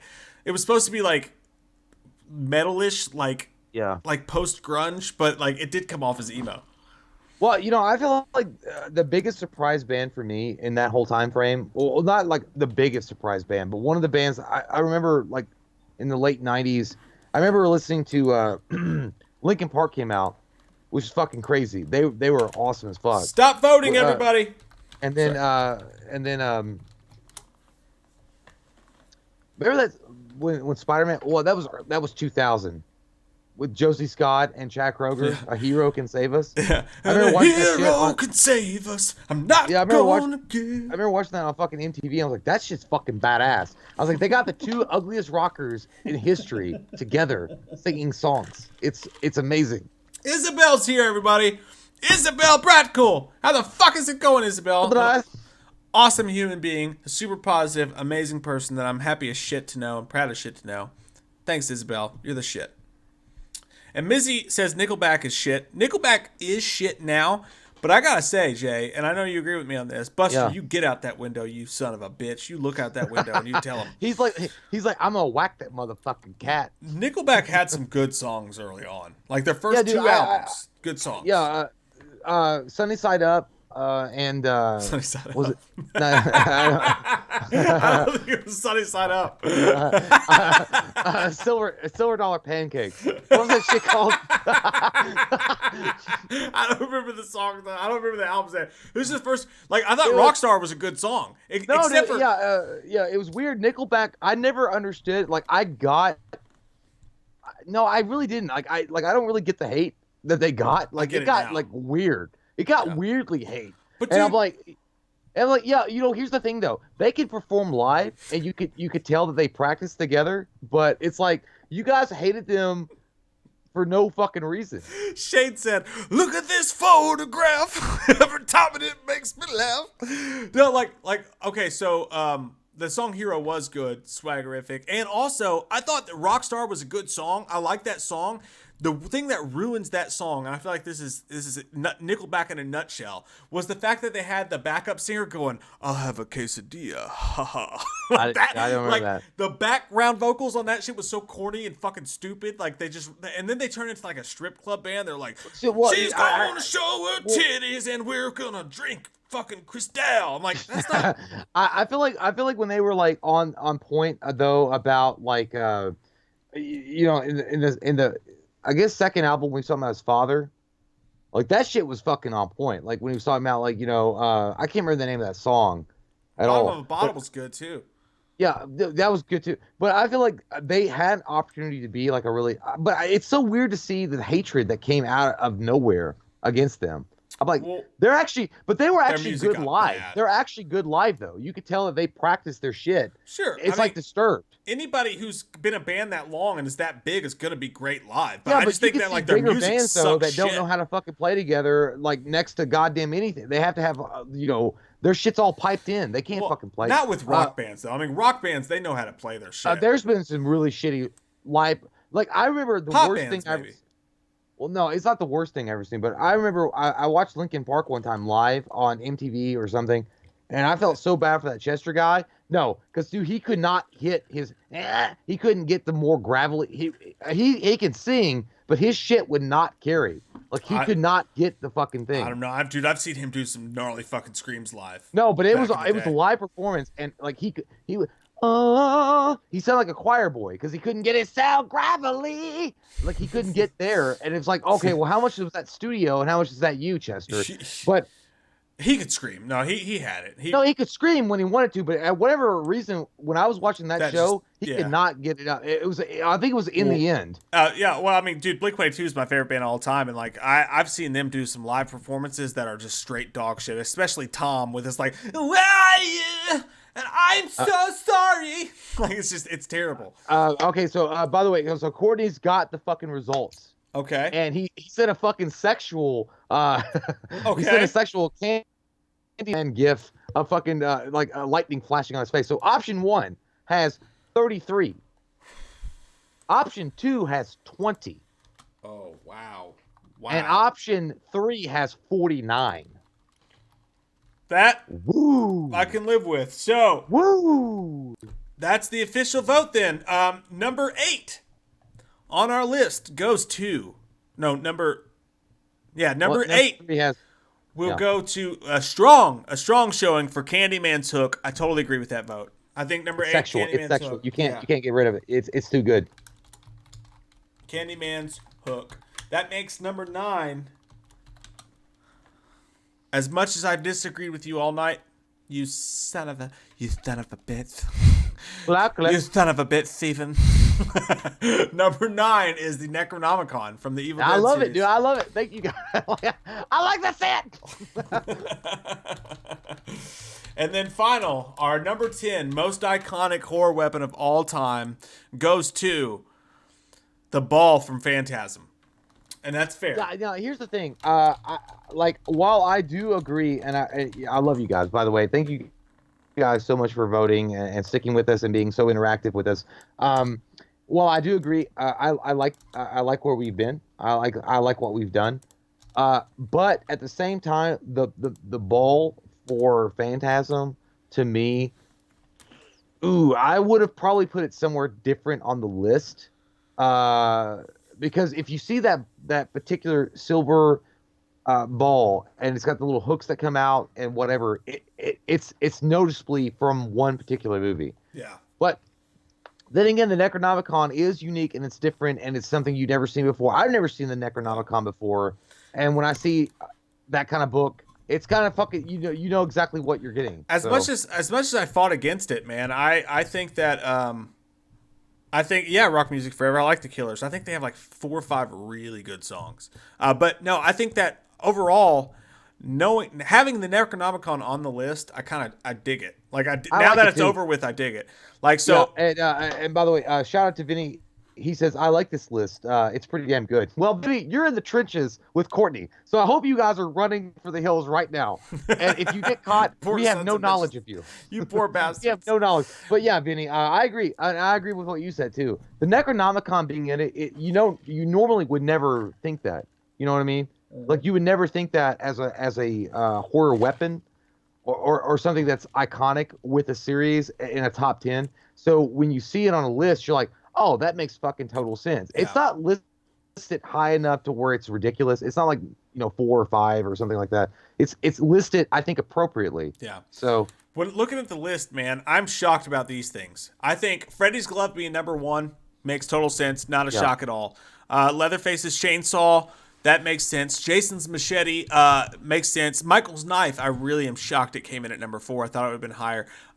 What really shocks me, though, like what totally fucking floors me, dude, is fucking the hunter knife from Scream actually being above the lament configuration Dude, from I Hellraiser. I was like, what in the fuck? Who paid off who and who sucked whose dick? That's crazy. Because I thought, yeah, dude, because the box itself, like the hunter knife from Scream is obviously like it's iconic or whatever, but compared to the box, the LeMerchant configuration, what the fuck are you saying to me? To my face? Are you saying that to my face? I wouldn't have been shocked if the hunter's knife from Scream came in at 10. If you made me bet, I would have thought it would have came in at 10 rather than fucking 5. But at the same time, if you think about it, Ghostface has almost always, there was a gun and there was some other stuff in that, but he's almost always used that specific hunter's knife. You know, yeah. So it's almost always been the same thing, whereas so many people use other weapons. And that's the thing with Jason, too. Even though his machete is super famous, and people, when you see a machete, you think Jason. That's understandable. But he used a lot of different weapons. Ghostface almost always used the hunter knife. And I'm down with that. I think the hunter knife, I think the Scream knife should have been on the list at some point anyway. I feel like, though, that as far as unique weapons that are used in a horror movie that are unique to that individual film, the box is, I think, better than the knife because the knife's been used before. I would have put it higher, it's been used. I mean, Michael Myers used it. Multiple different other villains have used a different knife, but a knife. And the box itself, the LeMerchant configuration is so different and unique, and how it has to. I don't know, but either way, it's your guys' vote. Like, you guys chose it, so I mean, we're happy with it that you guys got to participate in this. And fuck yeah, fascinating, dude, fascinating. Democracy wins. Yes, the Buffalo Sapsky says the Offspring has always been near and dear to my heart. Totally get it, man. Totally fucking get it. I love the Offspring. Corey Neres says, I go to a support group for Nickelback fans. I understand that. As much as people hate Nickelback and they shit all over on Nickelback, I actually feel for Nickelback fans because it's like, if you genuinely like that band, you can't admit it, you can't say it anywhere unless you're at a weird bar in Kentucky at 1:30 a.m. and everybody's jamming out to it together because they're drunk and they lost all inhibitions. It's got to be hard to be a Nickelback fan. It's one of those things. I think they suffer from what Def Leppard suffer from. You're gonna say they fucking suck, they're sellouts, but when that comes on in the car when you're driving down Main Street, you're gonna be rocking the fuck out of it as long as your friends aren't next to you. It's some good shit. Yeah, guys, this was fun as fuck. This was another. It was difficult and it was hard, and we had some difficult conversations. But it was fun though. But damn, you know what? I'm just gonna say it, Jay. What? Sometimes we do shit on this channel, shit on this channel, and then other people do the same thing that we did, and that's okay. Mike, stop your mouth. But you need to cockroach your mouth down to the ground and stop it. But this is ours. Yeah, it's our shit. This is our shit. You're getting somewhere else. I'm not. No, I'm not. You're going. No, I'm not gonna say anything. I'm not gonna say anything. It's you know what? Yeah, imitation is the biggest form of flattery. But this is ours. God damn it. You know what? Me and Mike have had a great time doing this, and it's been a really a big pleasure for us to share the stage with some of you beautiful people, you beautiful souls out there, and that you guys get to participate. And Courtney and Vinny, thank you guys so much for helping us, and we're going to continue this on. We're just happy so many of you people out there are wanting to participate and wanting to make a good list that we all can agree to. But yes, I will say there's a lot of fucking copiers out there. But either way, it's what it is. It is what it is. And we love you guys, and thank you guys so much for hanging with us. And during the pandemic, it's been hard for all of us, and we appreciate you guys, and thank you guys for showing up every fucking time we do this. And I know it gets annoying. You're like, oh god, they're doing another live stream, these fucking jabronis. Galford, we're not talking about Dave McRae. Dave McRae is a fucking smart, talented son of a bitch, and we support that guy to the moon. Not talking about Dave McRae. We're not talking about anybody specific. Trust me. Not at all. It's a joke, guys. Yeah, we're okay, just we're not fucking around. talking about anybody Who specific. gives a It's a shit? joke. Who gives a shit? But anyway, We're not talking about Democrat.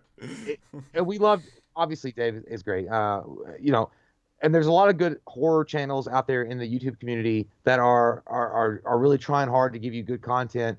We're just happy that you guys show up to these live streams and help us participate with this these crazy undertakings. And we're gonna have some more coming up in the future, and we can't wait for those. We got some good shit coming up for skits and sketches. So thank you guys so much. Goddamn right. And so like Wednesday, we're gonna be back at 9 p.m. Wednesday. And Galford's dog, I don't even know what you're talking about, but I was joking too, whatever it was. But no, Wednesday we're gonna be back, and we're gonna have a triple feature. We're gonna take 3 of our Patreon review requests, and we're gonna be reviewing 3 movies. This is barring any huge news coming out. If any huge news comes out, obviously we'll do that. But Wednesday night, 9 p.m. Be there. We're going to do a triple feature for our Patreons. And if you want to get in on that kind of shit, the link's down below. And then Friday night, we are going to do... What the fuck did we say we were going to do Friday night, dude? I actually don't know. I can't remember. We had something planned, but not... maybe another one of these Friday night. And then Saturday night for our Patreon. Saturday night is, as long as you're good with that schedule, Jay, Saturday night's Patreon live stream only night. I like it. Saturday night, we're going to hang out with our top 2 Patreon tiers, and we're going to party, and we're going to get fucking weird. If you guys are interested in the Patreon, there's a link down below. It definitely gets weird and fun. We have DJs, which is when we let the Patrons pick the music that we play. So we all listen to music because it's not on YouTube, so we can play whatever the fuck we want, and it's a blasty blast. It's a really good time. And that fucking Patreon crowd, man, you guys are all such close friends, and you guys have become such a cool community. That's a really fun time. Yeah, so, I feel like when me and Mike show up, we're like the old uncles that are trying to invade the party that's going on with the youngins. And we're like, hey, you guys know who we are? We like the party. You guys know who fucking Frankie Valley is? What? Dude, the people in the top 2 tiers, the Patreon, have become such close friends through the Patreon-only Facebook group and through the live streams that we do. It feels so weird. It's so wild. It's just like, we're just like, it's cool. We're hosting your party. That's what it feels like. It really does. It feels like we're trying to be like, hey, I want to party with you. What's up? Hey. And they're like, we're your old bitch, hosts. Get off. And you're like, well, I guess I'll go party over here. By myself. Shit gets weird though in those Patreon things. Like, you guys cool, think though, this man. is weird. I'm so happy that the community are tied together that way. Yeah. It's awesome. That's what me and Mike always wanted, by the way. We always wanted you guys to get along and like have your own community and like start talking to each other and, you know, having a support system with one another. That's awesome to us. Like that honestly is one of the best things that we've ever done, is to create a community with you guys, that you guys are interacting and meeting new people from all over the world or all over the country. I never imagined this level, though, and man. Supporting each other. Yeah, it's so fucking cool, man. And I don't give a fuck if I'm part of it or not. Like, as far as like, if me and Mike are on the outs, like, oh yeah, those assholes that we started around, but they're whatever. I'm still good. I'm gonna go 7-Eleven and get a slushie. I'm pretty sure that babies are being made out of the Patreon group. It's fucking wild, man. Latrell316 says, how do you guys feel about Hollywood Undead? They had that one song that was a fucking banger, and I can get into that song because they're talking about like playing to empty audiences and like fuck everybody who doesn't believe in us. I love that song. I don't know how many good songs they came up with after that, but I really enjoyed that song for sure. And I'm sure you've heard it, Jay, if I played it for you. Until Wild says, we love you too, Until Wild. Very fucking much. And forever. Guys, that's the fucking show. Again, done. Real quick, we'll be back Wednesday night, 9 p.m. with a triple feature Patreon movie review especial. It's gonna be a blast. It's gonna be like Indiana Jones. All of them. It's gonna be like going to the drive-in and seeing 3 movies back to back. This month, the Patreon commentary vote went to Ghostbusters. So Patreons in the 3rd tier and below are gonna get a Ghostbusters commentary. And Friday night, we're going to be back with another one of these, You Guys Decides. And then Saturday night is going to be our Patreon live stream just for Patrons, where we get really weird and naked into the night. But we got some good stuff coming up, too, in the future, too. You guys are going to be fucking... wild. I think you guys are going to be way up on it. Wild way up on that shit. Shit, fuck. But nonetheless, Patreon or not, thank you guys so much for hanging out with us tonight, and we'll be back Wednesday. You guys are fucking rad. Kevin Williams, thank you so much, man. It says, thanks for all you do, you sexy duo. You guys are the best part of the day, watching the shenanigans play out. Glad to be part of this family. Expect some gifts coming your way. We love your freaking faces. Not necessary, brother, Love but you. we love you and we really appreciate it. And you guys are the best part of this community. That's why, just like we said, just like we fucking said before, what is the most fun thing we've done doing these live streams? It's when we include you. The audience, That's always fun. the fucking people hanging out with us, you guys make this shit good. Not us. We're just here to fucking, like, point shit in a direction. You guys are the fucking audience. We're here to make fart and titty jokes. And honestly, we'd probably be doing this anyway. Like, like 15 years ago, if me, Mike, and my brother had discovered like Skype, if Skype was an available option, we'd be Skyping each other doing the same thing with just all three of us. Like, you're a fucking idiot, dude. I cannot believe that you would put this fucking thing. But to include so many of you in the process of the process of elimination is so fun. And thank you guys so much for participating. I mean, Coca-Cola. That's not Coca-Cola's Coca-Cola. for you. That's Coca-Bira. You guys are what makes this special, and we love you. Thanks for spending your fucking Monday night with us. Have a great fucking week, COVID or not. We love you. Love and you. I said, God damn! Get it in.